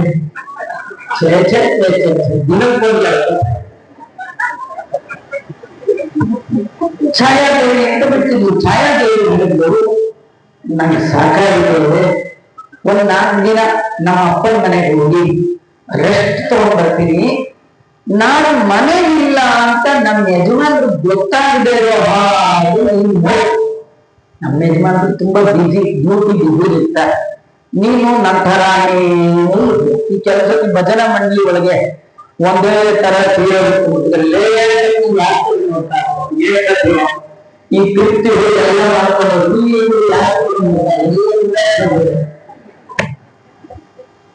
ನೀನು ನಂತರ ಇದೆಯಾ, ನಮ್ಮ ಯಜಮಾನ್ರು ಎಲ್ಲ ಅವರಿಗೆಲ್ಲ ಕಲ್ತ್ಕೊಂಡ್ಬಿಟ್ಟು ಒಂದೇ ಕ್ಷಣ ಕಲ್ತ್ಕೊಂಡ್ಬಿಟ್ಟು. ಆದ್ರೆ ಅವ್ರು ಹೇಳಿ, ನೀನ್ ಹೋಗು, ನಿನ್ನ ಸ್ಥಾನದಲ್ಲಿ ನಾನಿದ್ದು ನಿನ್ನ ಯಜಮಾನ್ರು ನೋಡ್ಕೊಳ್ಳೋ ಜವಾಬ್ದಾರಿ ನಂದು. ಆದ್ರೆ ಒಂದ್ ಕಂಡೀಷನ್, ನಿನ್ನ ಯಜಮಾನ್ರು ಎಲ್ಲಿವರೆಗೂ ನನ್ ಜೋರ್ ಮಾಡಲ್ಲ, ಜೋರ್ ಮಾಡಿದ್ರು ಪರವಾಗಿಲ್ಲ, ನನ್ ಜಡೆ ಹಿಡಿದು ಹೊಡೆದು ಬಡ್ದು ಮಾಡಲ್ಲ, ಅಲ್ಲಿವರೆಗೂ ನಾನು ಸುಮ್ಮನೆ ಏನಾದ್ರು ನನ್ನ ಗಂಟೆಗೆ ಬಂದ್ರೆ ಎಲ್ಲ ಹೇಳ್ಬೇಕು. ಇವರು ಅಷ್ಟರ ತನಕ ನಾವು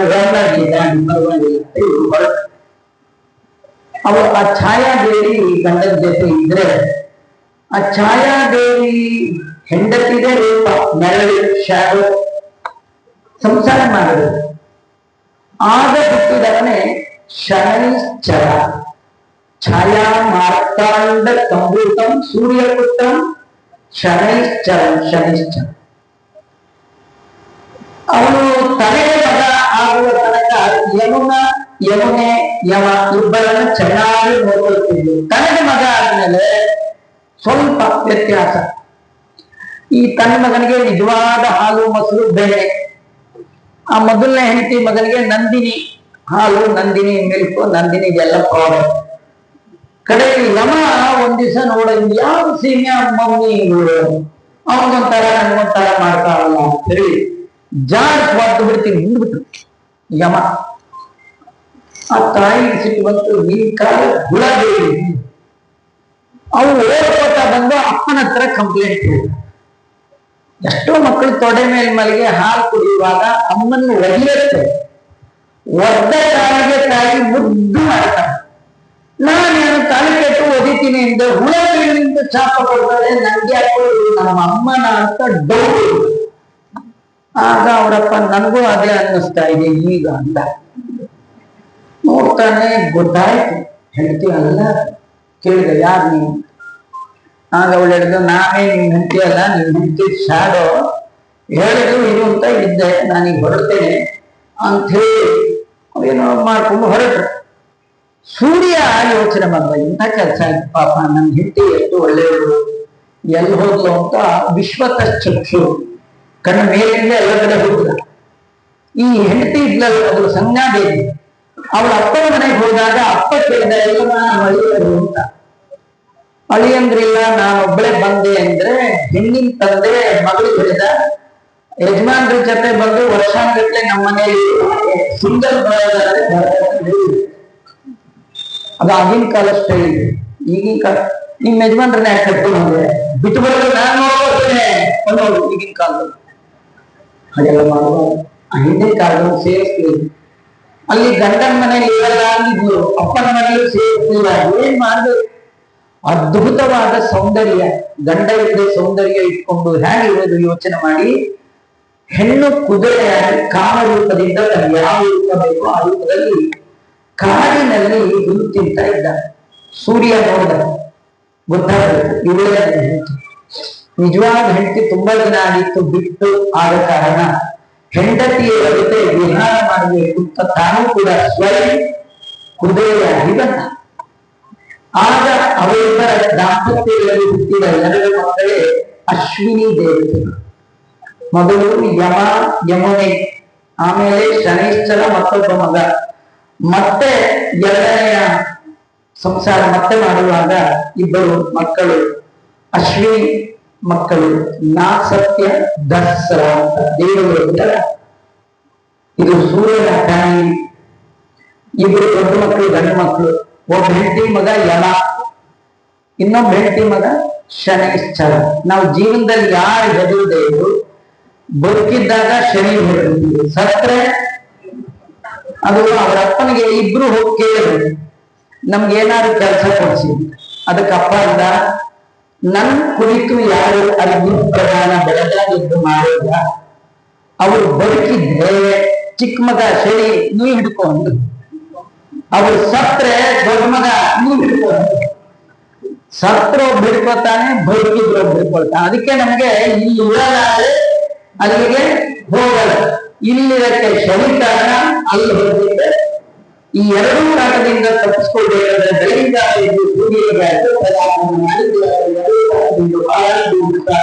ಹೇಳಿದಂತೆ ಹರಿವಂಶದ್ದೇ ಕಥೆ.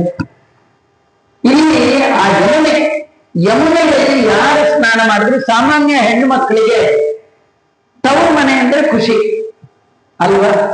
ಆದ್ರೆ ಇವಳಲ್ಲಿ ಯಾರು ಸ್ನಾನ ಮಾಡ್ತಾರೆ ಅವರನ್ನ ತವರು ಮನೆ ಕಳ್ಸಲ್ಲ. ತವರು ಮನೆ ಯಾವುದು? ಯಮನ ನರಕ, ಅಲ್ಲಿ ಕಳ್ಸಲ್ಲ.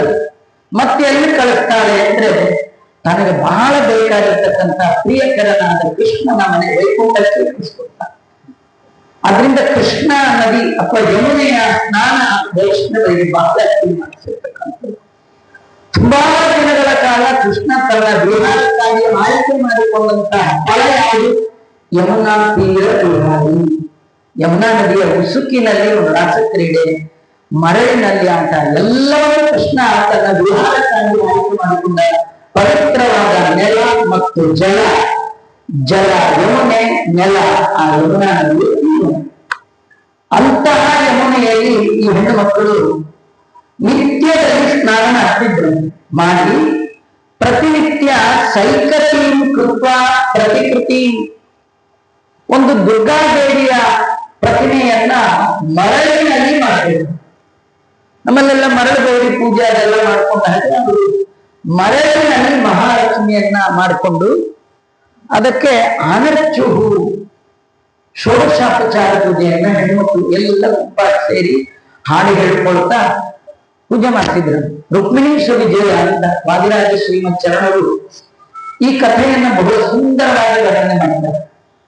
ಅವರು ಆ ಹೆಣ್ಣು ಮಕ್ಕಳೆಲ್ಲ ಧೂಪ ಹಾಕ್ತಾ ಇದ್ರು. ಧೂಪಾರ್ತಿ ಲಕ್ಷ್ಮಿಗೆ ಮಾಡುವಾಗ ಹೇಳೋರು, ಅಮ್ಮ ಈ ಧೂಪಾರ್ತಿ ನಿಂಗಲ್ಲ, ನಿನ್ ಕೈ ಕೊಟ್ಟಿದೀವಿ, ಇಟ್ಕೊಂಡಿದ್ವಿ.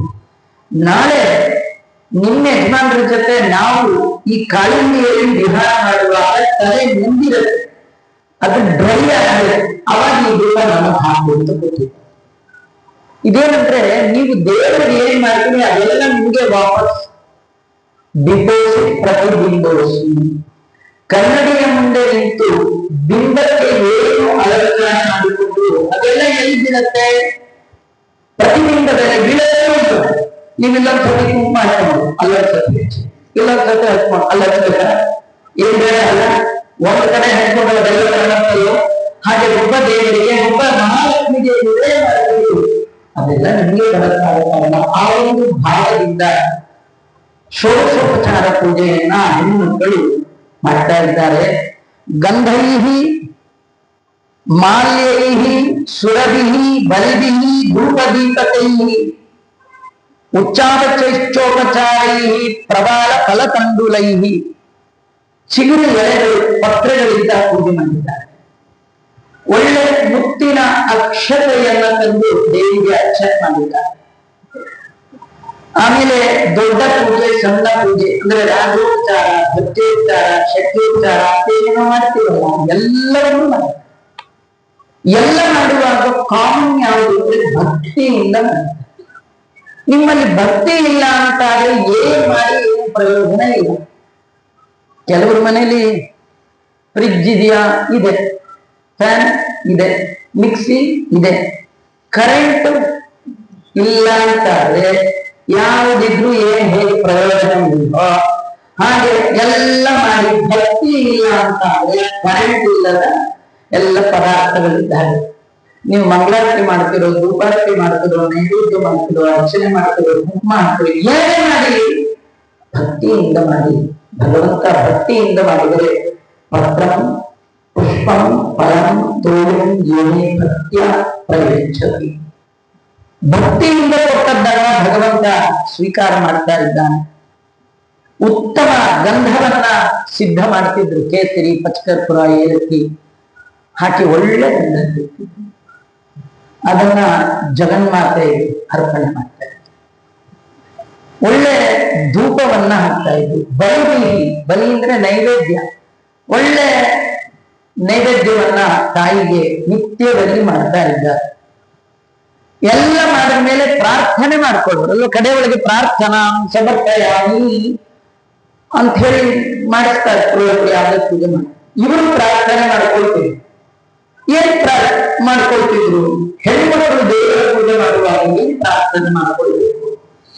ಅವ್ರು ಏನ್ ಮಾಡ್ಕೊಳ್ತಿದ್ರು ಅಂದ್ರೆ ಕಾತ್ಯಾಯಿನಿ ಮಹಾಮಾಯೆ ಮಹಾಯೋಗಿ ನಂದೀಶ್ವರಿ ನಂದ ಗೋಪ ಸುತಂ ದೇವಿ ಪತಿಮೇ ಕುರುತೆ ನಮಃ. ನಂದಗೋಪನ ಪ್ರಿಯ ಕುಮಾರನಾದ ಕೃಷ್ಣನನ್ನ ನಮಗೆ ಪತಿಯನ್ನಾಗಿ ಮಾಡು. ನೀನು ಕಾತ್ಯಾಯಿನಿ ಇದ್ದೀಯ, ಮಹಾಮಾಯಿ ಇದ್ದೀಯ, ಎಲ್ಲ ಉಪಾಯವನ್ನ ಬಲ್ಲವನಾಗಿದ್ದೀಯ.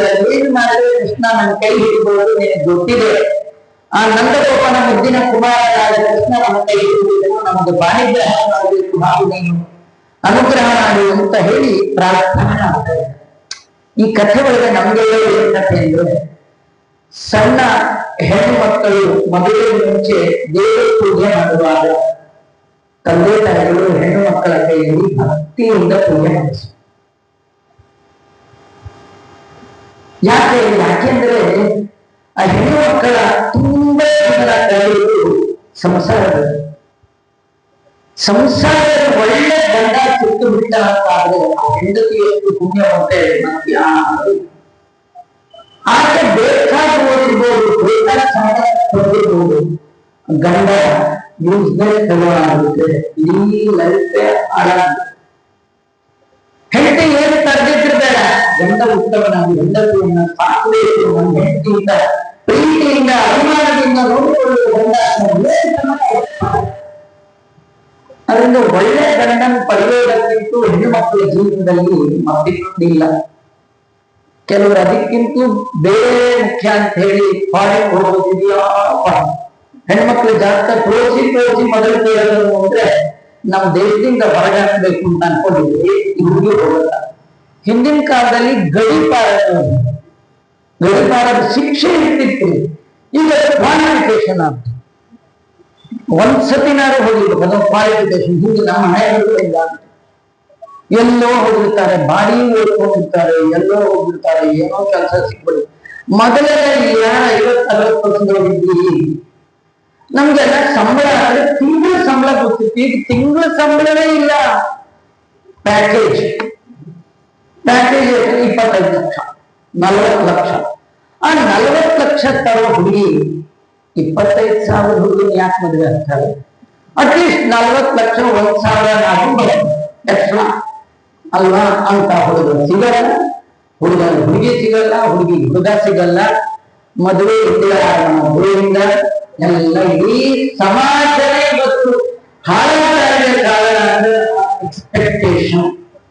ತುಂಬಾ ಆಶೆ ಇಟ್ಕೊಂಡು ಏನೋ ಮಾಡ್ಬೇಕು. ನೀವು 40 ಲಕ್ಷ ತಂದ್ರು ಅಷ್ಟೇ, 50 ಲಕ್ಷ ತಂದ್ರು ಪ್ಲೇಟಲ್ಲಿ ಹಾಕೊಂಡು ಹೋಗಿ ತಿನ್ನಕ್ಕಾಗಲ್ಲ. ತಿಂದ್ರೆ ಉಂಟು ತಿನ್ಬೋದ್ರಿಂದ ಸಂಬಳ ಜಾಸ್ತಿ ಬರುತ್ತೆ. ಅದೇ ಅದರಿಂದ ಇವರು ಹೇಳ್ಕೊಡ್ತಾ ಇದ್ದಾರೆ ನಂದ ರೂಪ ಸುತಂ ದೇವಿ. ಹೆಣ್ಣು ಮಕ್ಕಳು ಸಣ್ಣ ವಯಸ್ಸಿನಲ್ಲಿ ಉತ್ತಮನಾದ ಪತಿಯನ್ನ ಬೇಡಬೇಕು. ನೀವು ಪೂಜೆ ಎಷ್ಟು ಚೆನ್ನಾಗಿ ಮಾಡಿರ್ತೀರಿ ಅಷ್ಟು ಒಳ್ಳೆ ಕೆಲಸ. ನಮ್ಮ ಪ್ರಾಬ್ಲಮ್ ಏನಂದ್ರೆ ಪೂಜೆ ಮಾಡುವಾಗಲೇ ನಮ್ಗೆ ಸಿಟ್ಟು ಹೊತ್ತಾಗೋಗ್ಬಿಟ್ಟಿರುತ್ತೆ. ಆ ಪಾಪ ತಾಯಿ ಒಳ್ಳೆ ಸಂಪಿಗೆ ಮಲ್ಲಿಗೆ ತೆಗೆದು ಕಿಡ್ಕ ಮಗಳಿಗೆ ಒಂದು ಹೂ ತಗೊಂಡ ಅದನ್ನೇ ಮುರಿದು ಕಿತ್ ಹಾಕ್ತಿರ್ತಾರೆ. ಆ ಸಿಗೋ ಗಂಡನು ಕಿತ್ ಹೋಗ್ತಿರ್ತಾನೆ. ಅಂತ ಗಂಡನೇ ಸಿಗ್ತ. ಒಳ್ಳೆ ಹೂವ ದೇವ್ರಿಗೆ ಹಾಕಿದ್ರೆ ಒಳ್ಳೆ ಅದಕ್ಕೆ ಸುಮನಸ್ ಅಂತ ಕರೀತಾರೆ. ಒಳ್ಳೆ ಮನಸ್ಸಿನ ಗಂಡ ಸಿಗ್ಬೇಕಂತಂದ್ರೆ ಒಳ್ಳೆ ಇವ್ರು ಮಾಡಿದ್ರು. ಎಂಥ ಗಂಡ ಸಿಗ್ತಾರೆ, ಅಂಥ ಗಂಡ ಜಗತ್ತಲ್ಲಿ ಯಾರು ಸಿಗ, ಯಾರನ್ನು ಕೃಷ್ಣನನ್ನೇ ಪತಿಯನ್ನಾಗಿ ಪಡೆಯಬಹುದು ಅಂತ ಪ್ರಾರ್ಥನೆ ಮಾಡಿಕೊಂಡು ದೇವರಲ್ಲಿ ಪ್ರಾರ್ಥನೆ ಮಾಡಿದ್ದಾರೆ, ಲಕ್ಷ್ಮಿಯಲ್ಲಿ ಪ್ರಾರ್ಥನೆ ಮಾಡಿದ್ದಾರೆ. ಕಾತ್ಯಾಯಿನಿ ಮಹಾಮಾಯಿ ಮಹಾದೇವಿ ಯದೀಶ್ವರಿ ನಂದಗೋಪ ಸುಧಂದೇವಿ ಪತಿಮೇ ಕುರುಕೆ ನಮಃ. ನಮ್ಗೆ ದೇವರ ಗಂಡ ಆಗೋದು ಬೇಡ, ದೇವರಂಥ ಗಂಡ ಸಿಕ್ಕರು ಸಾಕು. ನಮ್ಗೆಲ್ಲ ಸ್ವಲ್ಪ ಒಂಚೂರು ಅಕ್ಷರ ವ್ಯತ್ಯಾಸ, ನಮಗೂ ಸಿಕ್ಕಿದ ಅಕ್ಷರ ದೇವನಂತ ದೇವರಂತ ಸಿಕ್ಕಿಲ್ಲ. ಯಾಕಂದ್ರೆ ನಿಮ್ ಪ್ರಾಯತೆ ಹಂಗಿತ್ತು, ಯಾವ್ದೋ ಗಂಡ ಸಿಕ್ಕರು ಸಾಕು, ಒಂದಿರ ಸಿಕ್ಕ ದೇವ. ನೀವು ಕೇಳ್ಕೊಂಡು ಹೀಗೆಲ್ಲ ಮಾಡುವಾಗ ಇದು ಒಂದು ತಿಂಗಳ ನಿತ್ಯದಲ್ಲಿ ಹೀಗೆ ಮಾಡೋದು. ಉಷಸ್ಯುತಾಯತಾ ಸ್ವೈರ ಮನೋನ್ಯ ಬದ್ಧ ಭಾವ. ಅವರೆಲ್ಲ ಒಂದು ಭಜನೆ ಮಂಡಳಿ ಮಾಡ್ಕೊಂಡ್ಬಿಟ್ಟಿದ್ರು. ಅವರೊಂದು 30-40 ಜನ ಇದ್ರು. ಅವರೆಲ್ಲ ಮೊದಲೇ ಹೇಳಿ ನಾಳೆ ಹೊರಬಿಡೋಣ ಅಂತ ರೆಡಿ ಆಗಿದ್ರು. ಬೆಳಗಿನ ಜಾವ ಎಲ್ಲ ಒಬ್ರಿಗೊಬ್ರು ಕೈ ಹಿಡ್ಕೊಂಡು ಹೊರಬಿಡೋರಿ. ಎಲ್ಲಿಗೆ ಅಂದ್ರೆ ಯಮುನಾ ಸ್ನಾನಕ್ಕೆ ಹೋಗ್ತಿದ್ರು. ಹೋಗುವಾಗ ದಾರಿಯ ಉದ್ದಕ್ಕೂ ಕೃಷ್ಣನ ಗುಣಗಾನ ಮಾಡ್ತಿದ್ರು, ಭಗವಂತನ ಸ್ಮರಣೆ ಮಾಡ್ತಿದ್ರು. ಇದನ್ನೇ ದಾಸರು ಹೇಳಿದ್ರು, ಮುಂಜಾನೆ ಎದ್ದು ಬೆಳಗಾಗೆದ್ದು ನಿಮ್ ಕೆಲಸ ಏನಾದ್ರೂ ಇರಿ, ಯಾವ್ದಾದ್ರೂ ದೇವರ ನಾಮಸ್ಮರಣೆ ಮಾಡುತ್ತಾ ಕೆಲಸ ಮಾಡಿ. ಇಲ್ಲ ನನ್ಗೇನು ಬರಲ್ಲ, ಬೇಡ ಹಾಕ್ಬಿಡಿ. ಎದ್ದವ್ರನ್ನ ಎಬ್ಬಿಸ್ಬೇಕಾದ್ರೂ ಇಲ್ಲ, ಮಲಗಿದವ್ರನ್ನ ಅವರಾದ್ರು ಹೇಳ್ತಾರೆ, ಮಲಗಿದವ್ರಿಗೆ ಹಿಂಪ ಕೇಳುತ್ತಾರೆ, ನಿದ್ದೆ ಮಾಡ್ತೇವೆ. ನೀವು ಕೆಲಸ ಮಾಡುವುದು ದೇವರು ಸ್ಮರಣೆ ಮಾಡ್ತಾರೆ. ಅವರಿಗೆ ದೇವರ ಅನುಗ್ರಹ ಅಂದ್ರೆ ಪೂಜೆ ಮಾಡಬೇಕಾದ ಮಾತ್ರ ದೇವರು ಮಾತ್ರ ಹೇಳಿದ್ದಲ್ಲ, ಯಾವಾಗಲೂ ದೇವರ ಸ್ಮರಣೆ ಮಾಡ್ತೇವೆ. ಯಾವಾಗ ಮಾಡಲ್ಲ ನಾವು ಮಕ್ಕಳ ಆಡಿಸುವಾಗ, ಮೊದಲಾದ ಮಾತುಗಳ ಬಿಕ್ಕುವಾಗ ಯಾರಿಗೆ?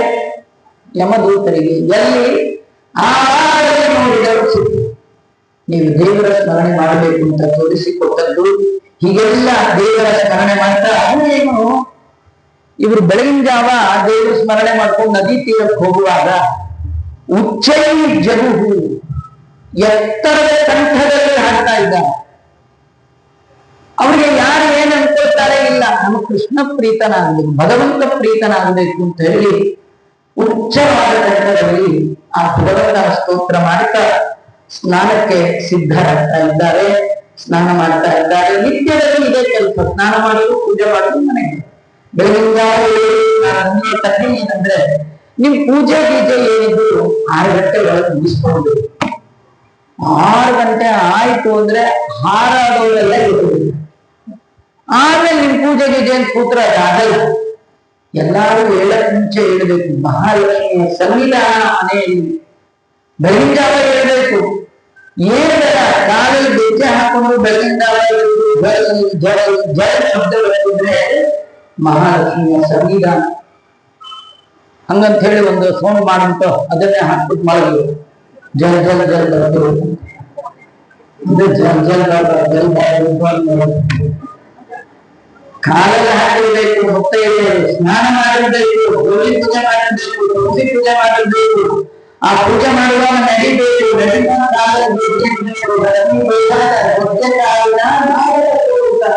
ಮನೆಯ ಮಹಾಲಕ್ಷ್ಮಿ. ನೀವು ವೈಕುಂಠದ ಮಹಾಲಕ್ಷ್ಮಿ ನೋಡಬಹುದು. ಮನೆ ಮಹಾಲಕ್ಷ್ಮಿ ಆಗಿದ್ರೆ ಮನೆಯಲ್ಲಿ ವೈಕುಂಠ ಆಗುತ್ತೆ, ನಂದನ ಆಗುತ್ತೆ, ನಂದಗೋಪನ ಮನೆ ಆಗುತ್ತೆ, ಕೃಷ್ಣನ ಮನೆ ಆಗುತ್ತೆ, ಅಂತ ತಿಳಿಸ್ತಾ ಇದ್ದಾರೆ. ಹೀಗಾಗಿ ಇವರೆಲ್ಲ ಕೃಷ್ಣ ಚೇತಕ, ಭಗವಂತನಲ್ಲಿಯೇ ಮನಸ್ಸುಳ್ಳಂತಹ ಆ ಎಲ್ಲ ಹೆಣ್ಣುಮಕ್ಕಳು 1 ತಿಂಗಳು ಮಾಡಿದ್ದಾರೆ. ಭದ್ರಕಾಳಿ ಯಾರನ್ನ ಪೂಜೆ ಮಾಡಿದ್ದಾರೆ ಅಂದ್ರೆ ಭದ್ರಕಾಳಿ. ಕಾಳಿ 2 ರೂಪ ಇದೆ, ದುರ್ಗೆ ಅದು 2 ರೂಪ. ಶಿವ ದುರ್ಗೆ, ವಿಷ್ಣು ದುರ್ಗೆ. ಶಿವನ ಹೆಂಡತಿಯು ದುರ್ಗೆ ಪಾರ್ವತಿ, ವಿಷ್ಣುವಿನ ಹೆಂಡತಿಯು ದುರ್ಗೆ ಅವಳು ಕಾತ್ಯಾಯನಿ. ಇವರು ಕಾತ್ಯಾಯನಿಯನ್ನ ಅರ್ಚನೆ ಮಾಡಿದ್ದಾರೆ, ಅವರು ಭದ್ರಕಾಳಿ. ಭದ್ರ ಅಂದ್ರೆ ಮಂಗಳ. ವೇದದಲ್ಲಿ ಭದ್ರಂತರಣೆ ವಿಶ್ರೋಯಾ ದೇವಾ ಭದ್ರಂ ಪಶ್ಯ ದಿವ್ಯಜತ್ರ ಭದ್ರಂ ಪಶ್ಯ ಮಂಗಳಕರವಾದದ್ದನ್ನ ಬೆಳಗಾಗಿದ್ದು ನೋಡು, ಮಂಗಳಕರವಾದದ್ದನ್ನ ಕಿವಿಯಲು ಕೇಳು. ಭದ್ರ ಅಂದ್ರೆ ಮಂಗಳ. ಕಾಳಿ ಅಂದ್ರೆ ಕಪ್ಪು ಅಂತ, ಕಪ್ಪು ಬಣ್ಣ. ಕಪ್ಪು ಬಣ್ಣ, ಕಪ್ಪು ಬಣ್ಣ ಅಂದ್ರೆ ಅದೇನು ಕೆಟ್ಟದಲ್ಲ, ಬ್ಲಾಕ್ ಎ ಬ್ಯೂಟಿ ಇಲ್ಲ, ವೈಟ್ ಅಲ್ಲ, ಅವಳು ಕಪ್ಪು. ಕೃಷ್ಣನ್ ಕಲರ್ ಕಪ್ಪೆ. ಕಪ್ಪು ಅಂದ್ರೆ ನಮಗೆಲ್ಲ ಈ ಕಾಗೆ ಈ ಜುರು ಆ ತರ ಕಪ್ಪಲ್ಲ. ಆ ಕಾಳಿ ಮತ್ತೆ ಕೃಷ್ಣನ್ ಕಲರ್ ಯಾವುದಂದ್ರೆ ಡಾರ್ಕ್ ಬ್ಲೂ, ಕಪ್ಪಲ್ಲ ಅದು, ನೀಲ ಮೇಘಮಣಿ ಅದು. ಅಂಥ ರೂಪ, ಅಂಥ ಕಾಳಿ ಜಗನ್ಮಾತೆ. ಅವಳನ್ನ ನಿತ್ಯದಲ್ಲಿ ಮನಸ್ಸಿಟ್ಟು ಅವರು ಮಾಡಿದ್ದಾರೆ. ನಂದ ಸ್ನುಷಾಯಿತಿ, ನಂದ ಗೋಪನಿಗೆ ನಾವೆಲ್ಲ ಸೊಸೆಯಂದಿರಾಗಬೇಕು ಅಂತ. ನೋಡಿ, ಅಷ್ಟು ಜನ ಹೆಣ್ಮಕ್ಳಿಗೂ ಒಂದೇ ಆಸೆ, ಒಬ್ಬನ ಮನೆಗೇನೆ ಹೋಗ್ಬೇಕು. ಈ ತರ ಆಸೆ ಯಾರು ಮಾಡಲ್ಲ. ಆದ್ರೆ ಅವರೆಲ್ಲ ಅದಕ್ಕಾಗಿಯೇ ಅವತಾರ ಮಾಡಿದವರಾದ ಕಾರಣ ನಾವೆಲ್ಲ ಕೃಷ್ಣನ ಹೆಂಡತಿಯರಾಗಬೇಕು ಅಂತ. ಹೀಗೆ ಮಾಡುವಾಗ ನದಿ ಕದಾಚಿದ ಅಗತ್ಯ ತೀರೆ ಕ್ಷಿಪ್ರತೆ ಹೊರತು, ಅದು 30 ದಿನದ ವ್ರತ. 29 ದಿನ ಮುಗಿದಿತ್ತು, ಲಾಸ್ಟ್ ಡೇ ಉದ್ಯಾಪನೆ. ಅವತ್ತು 29 ದಿನ ಏನ್ ಮಾಡ್ಕೊಂಡು ಬಂದ್ರೆ ಹಾಗೆ ಮಾಡಿದ್ರು. ಏನ್ ಮಾಡಿದ್ರು? ನದಿ ಕದಾಚಿದ ಅಗತ್ಯ ತೀರೆ ಕ್ಷಿಪ್ರ ಪೂರ್ವವತೆ ವಾಸಾಂಸಿ ಕೃಷ್ಣ ಗಾಯಂತೆ ವಿಜತ್ ಸವಿಲೇ ಮುದ. ನಿತ್ಯದಲ್ಲಿ ಮಾಡುವಂತೆ ಅವತ್ತು ಕೂಡ ನದಿ ಬಳಿ ಬಂದ್ರು. ಪೂರ ಕತ್ತಲು 4-4:30 ಗಂಟೆ. ಯಾರು ಹೇಳಬೇಕು, ಯಾರು ಎದ್ದಿರಲ್ಲ. ಅವರು ನಿತ್ಯದಲ್ಲಿ ಏನ್ ಮಾಡೋರು, ವಸ್ತ್ರವನ್ನೆಲ್ಲ ಕಳಚಿಟ್ಟು ವಿಹಾರ ಮಾಡ್ತಾರೆ. ಅದು 2 ಕಥೆ. ಒಂದು ದೇಹಾಭಿಮಾನ, ಅದು ಇಲ್ಲ. 2 ಮಾನ ಅಪಮಾನ ನಮಗೆ ಇದು ಇದು ಅವರಿಗೆ ಮಾತ್ರ ಸೂಕ್ತಬಲ್ಲ, ಎಲ್ಲರಿಗೂ ಅಲ್ಲ. ಅವರ ಯೋಗ್ಯತೆ ಅಂಥದ್ದು, ಅವರು ಹಾಗೆ ಮಾಡ್ತೀವಿ. ಅವರಿಗೆ ದೇವರು ಹೇಗೆ ಅಪ್ರಾಕ್ತಿನ ಮಾಡ್ತೀವಿ. ಅವರು ನಿತ್ಯದಲ್ಲಿ 29 ದಿನ ಏನ್ ಮಾಡಿದ್ರು, 30ನೇ ದಿನವೂ ಅದೇ. ಎಲ್ಲ ವಸ್ತ್ರವನ್ನ ತೆಗೆದಿಟ್ಟು ಕೃಷ್ಣನ ಗಾಯತ್ಯ, ಕೃಷ್ಣನನ್ನ ಎತ್ತರದ ಕಂಠದಲ್ಲಿ ಹಾಕ ವಿಜಹೃ ಸರಿಲೇ ಮುದ, ಸರಿಲ ಅಂದ್ರೆ ನೀರು, ನೀರಿನಲ್ಲಿ ಸಂತೋಷದಿಂದ ವಿಹಾರ ಮಾಡಿದ್ರು. ನೋಡಿ, ಈ ಕಥೆ ಏನ್ ಗೊತ್ತಾ, ಬಂದವರು ಸ್ನಾನ ಮಾಡ್ಕೊಂಡು ಹೋಗ್ಬೇಕು, ವಿನ ವಿಹಾರ ಮಾಡಬಾರ್ದು. ನಿಮ್ಗೆ ಗಜೇಂದ್ರ ಮೋಕ್ಷದ ಕಥೆ ಕೇಳಿದ್ವಿ. ಗಜೇಂದ್ರ ಬಾಯಾರಿಕೆ ಅಂತ ಬಂದ, ನೀರ್ ಕಾಣತು, ಕುಡಿದು ಮೇಲೆ ಹೋಗ್ಬೇಡ, ಹೋಗಿ ಕುಡಿದ ಮೇಲೆ ಸ್ವಲ್ಪ ವಿಹಾರ ಜಲ ಕ್ರೀಡೆ ಆಗಿ ಶುರು ಮಾಡ. ಅವಾಗ ಏನ್ ಬಂದಿರ್ಬೇಕು, ನೀವು ಜೀವನದಲ್ಲಿ ಬಂದಿದ್ದೀರೋ ಅದ್ ಮಾಡ್ಕೊಂಡು ಹೋಗ್ತಾ ಇದ್ರೆ ನೋ ಪ್ರಾಬ್ಲಮ್. ಎಕ್ಸ್ಟ್ರಾ ಅಟ್ಯಾಚ್ಮೆಂಟ್ ಇಟ್ಕೊಂಡು ಗೊತ್ತಾಯ್ತು. ನಿಮ್ಗೆ ಯಾವಾಗ್ಲೂ ದುಃಖಕ್ಕೆ ಏನು ಕಾರಣ ಅಂದ್ರೆ ಆಶಾಹಿ ಪರಮಂ ದುಃಖಂ ನೈರಾಶ್ಯ ಪರಮಂ ಸುಖಂ. ಜೀವನದಲ್ಲಿ ಸುಖವಾಗಿರ್ಬೇಕಂದ್ರೆ ಅಟ್ಯಾಚ್ಮೆಂಟ್ ಇಂದ ಸುಖ ಇಲ್ಲ, ಡಿಟ್ಯಾಚ್ಮೆಂಟ್ ಇಂದ ಸುಖ. ಹಚ್ಕೊಂಡಷ್ಟು ಕಷ್ಟಕ್ಕೆ ಸಿಕ್ಕಾಕೊಳ್ತೀವಿ. ಯಾವುದು ಹಚ್ಕೋಬಾರ್ದು, ಭಗವಂತನನ್ನ ಹಚ್ಕೊಳ್ಳದೆ ಇರಬಾರ್ದು. ದೇವರನ್ನ ಬಿಡಾದು, ಇನ್ಯಾವುದನ್ನು ಹಿಡಿಬಾರ್ದು. ನಮ್ದು ಉಲ್ಟ, ದೇವರನ್ನು ಬಿಟ್ಟು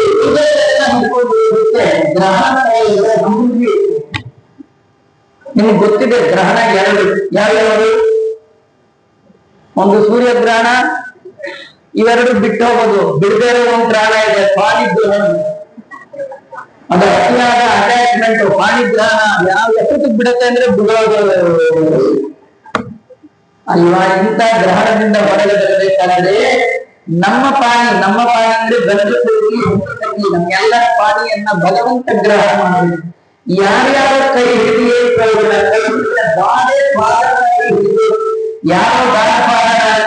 ಯಾವ ಜನ್ಮ ಜನ್ಮಾಂತರಕ್ಕೆ ಹಿಡಿತಾನೆ. ಅವನ ಕಡೆ ಕೈ ತೋರಿಸ್ಬೇಕು. ಸ್ವಾಮಿ ಬಿದ್ದಿದ್ದೆ, ನೀನು ನನ್ನ ಕೈ ಹಿಡಿ. ಎಲ್ಲ ನೀರಲ್ಲಿ ಬಿಟ್ಟರು, ಗಜೇಂದ್ರನಿಗೆ ಎಲ್ಲ ಬಿಟ್ಟರು, ಅವನನ್ನ ಮೇಲೆತ್ತಿದ್ಯಾರು ಭಗವಂತ. ಈ ಹೆಣ್ಣು ಮಕ್ಕಳು ಕೂಡ ಎಲ್ಲವನ್ನು ಬದಿಗಿಟ್ಟು ಕೃಷ್ಣ ಅಂತ ಹೇಳ್ತಾ ಸ್ನಾನ ಮಾಡಿ ಪೂಜೆ ಬರ್ಬೇಕಲ್ಲ.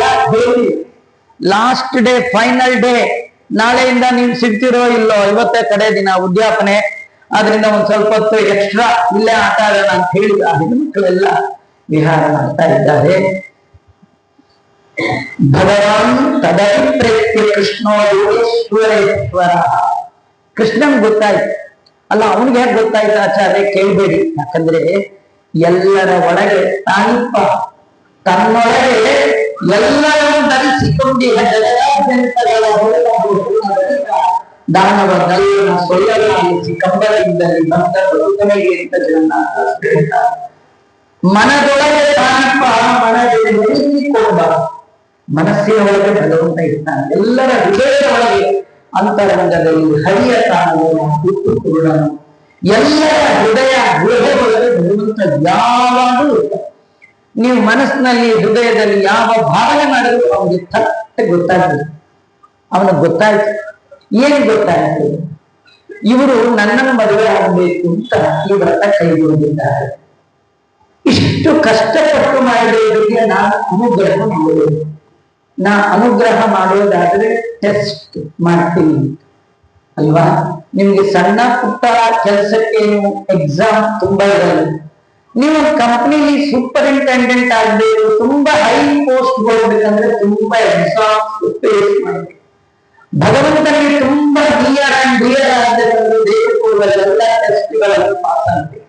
ಭಗವಂತ ಅಂತ ಟೆಸ್ಟ್ ಮಾಡಬೇಕು, ಇವರ ಆಶಯಗಳನ್ನ ಪೂರ್ಣ ಮಾಡಬೇಕು ಅಂತಾನೆ ಭಗವಂತ ಇವರು ಎಲ್ಲಿ ವಸ್ತ್ರವನ್ನ ಕಳಿಸಿಟ್ಟು ಕಾಲಿಗೆ ಸ್ನಾನ ಮಾಡ್ತಿದ್ದಾರೆ. ನಮಗೆ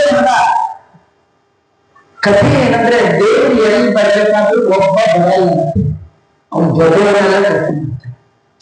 ಸಣ್ಣ MLA MP ಗಳು ಬರಬಾರ್ದ್ರೆ 20-30 ಜನ ಬರ್ತಾರೆ. ಪ್ರೈಮ್ ಮಿನಿಸ್ಟರ್ ಬಂದ್ರೆ 100 ಕಾರ್ ಬರುತ್ತೆ. 14 ಲೋಕದಲ್ಲಿ ಎಲೆಕ್ಷನ್ ಮಿನಿಸ್ಟರ್ ಯಾರು? ರಾಜಾದಿರಾಜಾಯ ಪ್ರಸಕ್ತ ಯಾರು ರಾಜ? ಕೃಷ್ಣ. ಅವನು ಬರುವ ಒಬ್ಬನೇ ಬರ್ತಾನ. ಲಕ್ಷ್ಮಣ ನನ್ನ ಒದಗುವ ಬಕುತರ ಅಮರಗಣ ಸಹಿತ. ಒಬ್ಬ ಪ್ರಧಾನಮಂತ್ರಿ ಬಂದ್ರೆ ಎಲ್ಲಾ ಡಿಪಾರ್ಟ್ಮೆಂಟ್ ನವರು ನಿಂತಿರ್ತಾರೆ. ಒಬ್ಬ ಕೃಷ್ಣ ಬಂದಾಗ ಎಲ್ಲಾ ದೇಶಗಳು ಮುಂದೆ ಬಂದಿದ್ರು. ಅವೇ ಎಲ್ಲ ಕುಟ್ಟಾಗಿ ಫ್ರೆಂಡ್ ಆಗಿ ಅಲ್ಲಿ ಹೋಗ್ಬಿಟ್ಟು ಕೃಷ್ಣ ನಾವು ಕಡೆ ಹೋಗ್ತಾ ಇದ್ದಾನೆ, ಯಾರ್ಯಾರು ಬರ್ತೀವಿ ಇಂಗ್ಲಿಷ್ ಎಲ್ಲ ತಗೊಂಡು ಬಂದ್ರು. ಕೃಷ್ಣ ಅವ್ರನ್ನೆಲ್ಲ ಕರ್ಕೊಂಡು ಈ ಹೆಣ್ಮಕ್ಳು ಎಲ್ಲಿ ಸ್ನಾನ ಮಾಡಿದ್ರು ಅಲ್ಲೇ ಬರೋದ್ ಬಂದಲ್ಲ, ಸುಮ್ಮನೆ ಅಲ್ಲಿರೋ ಎಲ್ಲ ವಸ್ತ್ರಗಳನ್ನು ಗಂಟು ಹಾಕೊಂಡು ಅಲ್ಲೊಂದು ಕದಂಬ ವೃಕ್ಷ, ಬೇವಿನ ಮರ, ಅದರ ಮೇಲೆ ಹೋಗ್ಬಿಡ್ತ ಹುಡುಗರು ಅವರು ಎಲ್ಲ ಹತ್ತು ನಿಮಗೆ ತಮಾಷೆ ತೋರಿಸ್ತೀನಿ ಇಂದ ನಗಲಿಕ್ಕೆ ಶುರು ಮಾಡಿ. ಈ ಹೆಣ್ಣು ಮಕ್ಕಳೆಲ್ಲ ಅವ್ರದೇ ಒಂದು ಲೋಕದಲ್ಲಿ ಅವರು ಕೃಷ್ಣನ ಹಾಗೆ ಹೇಳ್ಕೊಂಡು ಅವ್ರು ಕೊಂಡ್ಕೊಂಡು ಕುಪ್ಪಿಸ್ಕೊಂಡೆಲ್ಲ ಮಾಡಿದ್ರು. ಯಾರು ಗೊತ್ತಾಯ್ತಾರೆ ಸ್ಪೆಷಲ್ ವಾಯ್ಸ್ ಇದು. ಕೃಷ್ಣನ ವಾಯ್ಸ್ ಯಾರಿಗಿದೆ, ಅವನ್ ನಾವು ಯಾರಿದೆ, ಇವೆಲ್ಲ ಮೆಲ್ಲಗೆ ಮೇಲೆ ನೋಡ್ತಾ ಇದ್ದಾರೆ ಕೃಷ್ಣ. ಇವರು ಬಯಸಿದ್ದು ಯಾರನ್ನ? ಕೃಷ್ಣನ ಬಂದಿತ್ತು. ಭಾರಿ ಆನಂದ ಆಗಬೇಕು, ಎಲ್ಲ ಕೃಷ್ಣನ ಹತ್ರ ಹೋಗ್ಬೇಕು ಅಂತ ವಸ್ತ್ರವನ್ನ ಉಡೋಣ ಅಂತ ನೋಡ್ತಾರೆ. ಒಂದು ವಸ್ತ್ರವೇ, ಎಲ್ಲಾ ವಸ್ತ್ರಗಳನ್ನ ಕೃಷ್ಣ ಗಂಟು ಕಟ್ಕೊಂಡು ಮೇಲೆ ನಿಂತ್ಕೊಂಡು ನಿಂತಾ ಇದ್ದಾನೆ. ತಾಸಾಂ ವಾಸಾಂ ಉಪಾದಾಯ ದೀಪಮಾರೋಗ್ಯ ಸತ್ವರ ಹಸದ್ದಿಹಿ ಪ್ರಾಸನ್ ಬಾಳೆ ಪರಿಹಾಸ ವಾಚ. ಎಲ್ಲ ಹುಡುಗರು ನಗ್ತಾ ಇದ್ದಾರೆ ಹೆಣ್ಣು ಮಕ್ಕಳನ್ನ ನೋಡಿ. ಅವ್ರಿಗೆ ತುಂಬಾ ಭೇಟಿ ಆಗಿ ಕೃಷ್ಣ ಒಬ್ಬನೇ ಬಂದಿದ್ರೆ ಅವ್ರಿಗೆ ಬೇಜಾರಾಗ್ತಿರ್ಲಿಲ್ಲ. ಈಗ ನೋಡಿ, ನಿಮ್ಮ ಮನೆಯ ಮಕ್ಕಳು ಬೀದಿಲಿ ನಡೆಯುವಾಗ ಅವರೇ ಬಿದ್ದು ಬಿಟ್ರೆ ನೀವು ಸುಮ್ಮನೆ ಇದ್ದರೆ ಅವರೇ ಗೊತ್ತಾಗ. ಯಾರಾದ್ರೂ ನೋಡಿ ನಕ್ಕು ಬಿಟ್ರೆ ಅಥವಾ ಆಗೋದ್ರು ಬಿದ್ಯಾ ನೋವಾಯ್ತೆ ಅಂದ್ರೆ ಅಲ್ಲಿವರೆಗೂ ಏನು ಅಳಲ್ಲ ರೀ, ಸುಮ್ಮನೆ ಇರುತ್ತೆ, ಆ ಕಡೆ ಬಿದ್ದು ಎದ್ದು ಹೋಗ್ತಾರೆ. ನೀವೇನಾದ್ರು ಕ್ವಶನ್ ಮಾಡೋದು ನಗೋದು ಮಾಡಿಬಿಟ್ರೆ ಅದಕ್ಕೊಂಥರ ಮರ್ಯಾದೆ. ಈ ಹೆಣ್ಮಕ್ಳು ಕೃಷ್ಣನ್ ನೋಡಿದಾಗ ಏನೇ ಆಗಲಿಲ್ಲ. ಈ ಬೇರೆ ಹುಡುಗನೆಲ್ಲ ಕರ್ಕೊಂಡ್ ಬಂದು ಅವ್ರ ಮುಂದೆ ಎಲ್ಲ ನಪಾಟಿ ಮಾಡಿಬಿಟ್ಟಲ್ಲ, ಅದರಲ್ಲಿ ತುಂಬಾ ಮನಸ್ಸಿಗೆ ಖೇದ ಆಗ್ತಾ ಇದೆ. ಎಂಥ ಕೆಲಸ ಆಯ್ತು, ವಸ್ತ್ರನೇ ಇಲ್ವಲ್ಲ, ಏನ್ ಮಾಡ್ಬೇಕು. ಅದಕ್ಕೆ ಕೃಷ್ಣ ಹೇಳ್ತಾ ಇದ್ದಾನೆ, ಅತ್ರಾಗತ್ಯಾಗಲ ಸ್ವಂ ಸ್ವಂ ಪ್ರಗತ್ಯತ. ಕೃಷ್ಣನಿಗೆ ಅವ್ರು ಕೇಳಿ, ಕೃಷ್ಣ ನಮ್ಗೆ ವಸ್ತ್ರ ಕೊಡು ಅಂತ. ಕೃಷ್ಣ ಅಂದ, ಎಲ್ಲ ಒಂದೇ ತರ ಮಹಿಳಾ ಮಂಡಳಿಯವರು ಸೀರೆ ಉಟ್ಕೊಂಡು ಬಂದ್ಬಿಟ್ಟಿದ್ದೀರಿ, ನಮ್ಗೆ ಗೊತ್ತಾಗಲ್ಲ ಯಾರು ಯಾವ ಸೀರೆನೋ. ನೀವೇನ್ ಮಾಡಿ, ನೀವೇ ಬಂದು ನಿಮ್ಗೆ ಯಾವುದು ನೀವೇ ತಗೊಂಡ್ಬಿಡಿ. ಅವರೆಲ್ಲ ಅಂದ್ರು, ಕೃಷ್ಣ ಹಂಗೆಲ್ಲ ಅಂತಾರ, ನಾವು ಹ್ಯಾಗ ಬರೋದು, ನೀ ಕೊಟ್ಟರು ಉಂಟು, ಇಲ್ಲದೆ ಇರಲಿಲ್ಲ, ಹಾಗೆಲ್ಲ ಮಾಡಬಾರ್ದು. ಕೃಷ್ಣ ಕೊಡು. ಸತ್ಯಂ ಬ್ರವಾಣಿನೋ ನರ್ಮಂ ಯಜ್ಞೂಯಂ ವ್ರತ ಕರಿಸಿದ. ಕೃಷ್ಣ ಹೇಳಿದ, ನೀವು ನಿಜವಾಗಿಯೂ ವ್ರತ ಮಾಡಿದ್ರೆ, ವ್ರತ ಅಂದ್ರೆ ಗೊತ್ತಾ, ವ್ರತ ಶಬ್ದಕ್ಕೆ ಎರಡರ್ಥ. ವ್ರತ ಅಂದ್ರೆ ಧಾರಣೆ, ವ್ರತ ಅಂದ್ರೆ ತ್ಯಾಗ. ಬಿಡೋದು ಅಂತನೂ ಅರ್ಥ, ಹಿಡಿಯೋದು ಅಂತನೂ ಅರ್ಥ. ನಿಮ್ಗೆಲ್ಲ ಗೊತ್ತಿದೆ, ಚಾತುರ್ಮಾಸ್ಯ ಅಂತ ಮಾಡ್ತೀವಿ. ಅದ್ರೊಳಗೆ ಮೊದಲನೇದು ಶಾಖಂ ವ್ರತ ಅಂತ ಕರೀತಾರೆ. ಶಾಖ ಅಂದ್ರೇನು? ತರಕಾರಿ. ವ್ರತ ಅಂದ್ರೇನು? ತರಕಾರಿನ ಬಿಡೋದು, ಹೌದಲ್ವಾ? ಹಾಗೆ ಪತಿವ್ರತ ಅಂತ ಇರ್ತಾರೆ. ಪತಿ ಅಂದ್ರೇನು? ಗಂಡ. ವ್ರತ ಅಂದ್ರೇನು? ಅಲ್ಲಿ ಪತಿವ್ರತ ಅಂದ್ರೆ ಧಾರಣೆ, ಹಿಡಿಕೊಳ್ಳು, ಬಿಡಬಾರ, ಹಿಡಿಬೇಕು, ಅದಕ್ಕೆ ವ್ರತ. ಹಾಗಾಗಿ ವ್ರತ ಶಬ್ದಕ್ಕೆ ಎರಡು ಅರ್ಥ. ಹಿಡಿಯೋದು ಅಂತ ಅರ್ಥ, ಬಿಡು, ಸಂಸ್ಕೃತನೇ ಆಗ್ಬೇಕು. ಹಿಡಿಯೋದು ಅಂತ ಅರ್ಥ ಬೇರೆ. ನೀವು ಟೈಮ್ ನೋಡ್ಕೊಂಡು ಅದರ ಮೀನಿಂಗ್ ತಿಳ್ಕೊಳ್ಳೋದು ಅಲ್ವಾ? ಅವ್ರು ಪತಿವ್ರತ ಅಂದ್ರೆ ಪತಿಯನ್ನ ಬಿಟ್ಟೋದು, ಅಂತ ಅನ್ಕೊಂತಾರೆ ಅಲ್ವಾ? ಹಾಗರ್ಥ. ಪತಿವ್ರತ ಅಂದ್ರೆ ಹೆಣ್ಣಲ್ಲಿ ಅನುಕೂಲ ಆಗ್ಬೇಕು. ಕೃಷ್ಣ ಅಂತಾರೆ, ನೀವು ನಿಜವಾಗಿ ವ್ರತ ಮಾಡಿದ್ದಾಗಿದ್ರೆ, ವ್ರತ ಮಾಡೋದು ಅಂದ್ರೆ ನಾನೇ ಬೇಕು, ನಾನೇ ನಿಮಗೆ ಗಂಡ ಆಗ್ಬೇಕು, ನಾನೇ ನಿಮಗೆ ಬಾಸ್ ಆಗ್ಬೇಕು ಅಂತ ನಿಮ್ದು ಬಯಕಿದ್ರೆ ನಾ ಹೇಳಿದ ಕೇಳಿ. ನೀವು ಮದುವೆ ಮುಂಚೆನೆ ನನ್ಗೆ ಒಂದು ಮಾತು ಕೇಳಿದ್ರೆ ಒಂದು ಮಾತು ಕೇಳ್ತೀರಿ ಅಂತ ಒಂದು ಗ್ಯಾರಂಟಿ. ಒಂದ್ ಕತೆ. ಇನ್ನೊಂದು, ನಿಮಗೆ ನಿಮ್ಮ ಮಾನದ ರಕ್ಷಣೆ ನೀವೇ ಮಾಡ್ಕೊಳ್ತೀವಿ, ನಮ್ಗೆ ನಾವೇ ನೋಡ್ಕೊಳ್ತೀವಿ ಅಂತಾನು, ನಿಮ್ಮ ಮಾನದ ರಕ್ಷಣೆ ನಾನ್ ಮಾಡ್ತೀನಿ, ಇದು ಕಾನ್ಫಿಡೆನ್ಸ್ ಇದೆಯಾ ಪರೀಕ್ಷೆ. ಭಗವಂತ ಹೇಳ್ತಾನೆ, ನಿಜವಾಗಿಯೂ ನನ್ನನ್ನ ನಂಬಿದ್ದೆ. ದೇವಂತಾನೆ, ನನ್ನನ್ನ ಯಾರು ಅಂತಾರೆ ಅವ್ರ ಮಾನ ಹೋಗ್ಲಿಕ್ಕೆ ನಾನು ಬಿಡೋಲ್ಲ. ನಿಮ್ಗೆಲ್ಲ ಗೊತ್ತಿದೆ, ಈ ಕಥೆ ಕೆಲವೊಂದು ಜನ ಕೃಷ್ಣನ ಬಗ್ಗೆ ತಪ್ಪು ತಿಳ್ಕೊಳ್ತಾರೆ. ಕೃಷ್ಣನ್ಗೆ ಇನ್ನೂ 7 ವಯಸ್ಸು ಕೂಡ ಆಗಿಲ್ಲ. ಅವನಿಗೆಲ್ಲಾದ್ರೂ 7 ವಯಸ್ಸಿನ ಮಕ್ಕಳಿಗೆ ಯಾವುದೇ ಹೆಣ್ಣು ಮಕ್ಕಳನ್ನ ನೋಡಿದಾಗ ದುರ್ಬುದ್ಧಿ ಬರಲಿಕ್ಕೆ ಸಾಧ್ಯನಾ? ನಮ್ ದುರ್ಬುದ್ಧಿಯನ್ನ ಕೃಷ್ಣನ ಕಥೆಗಳು ಸೇರಿಸಿ ಕೃಷ್ಣ ಚೋರ ಗೋರ ಅಂತ ಮಾಡ್ತೀವಿ. ಅವನು ಖಂಡಿತವಾಗಿ ಚೋರ ಅಲ್ಲ, ಯಾಕಂದ್ರೆ ತುಂಬಿದ ಸಭೆಯಲ್ಲಿ ಎಲ್ಲ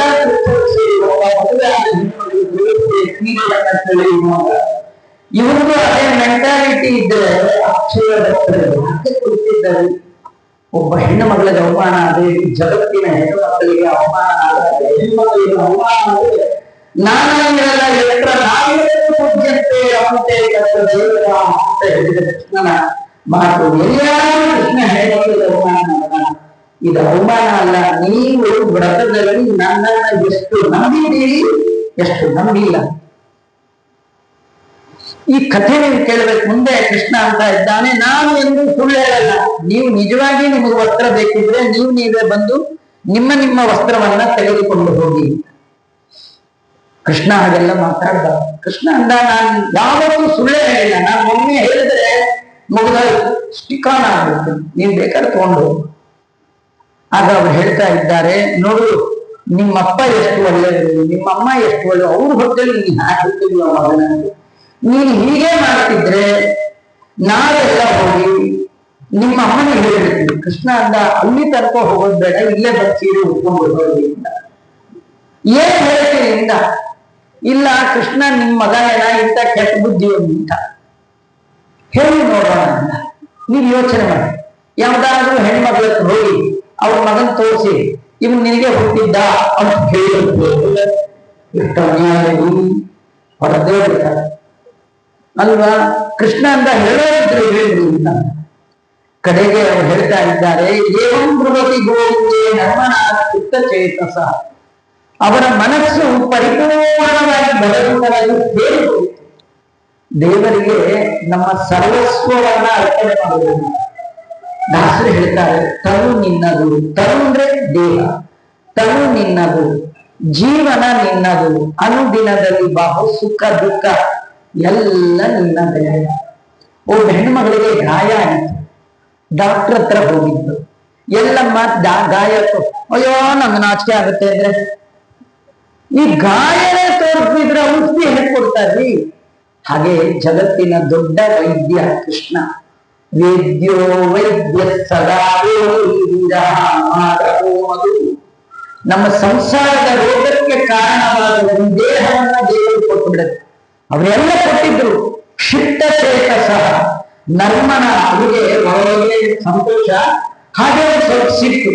ಅದೇನ್ ಮಾಡಿದ್ದಾರೆ, ಆ ಕಂಠ ಮುದ್ರಾಹ ಆ ತಣ್ಣೀರಿನಲ್ಲಿ, ಯಮುನೆಯ ತಣ್ಣೀರಿನಲ್ಲಿ ಬೆಳಗಿನ ಜಾವ ಕುತ್ತಿಗೆ ತನಕ ಮುಳುಗಿದ್ದಾರೆ.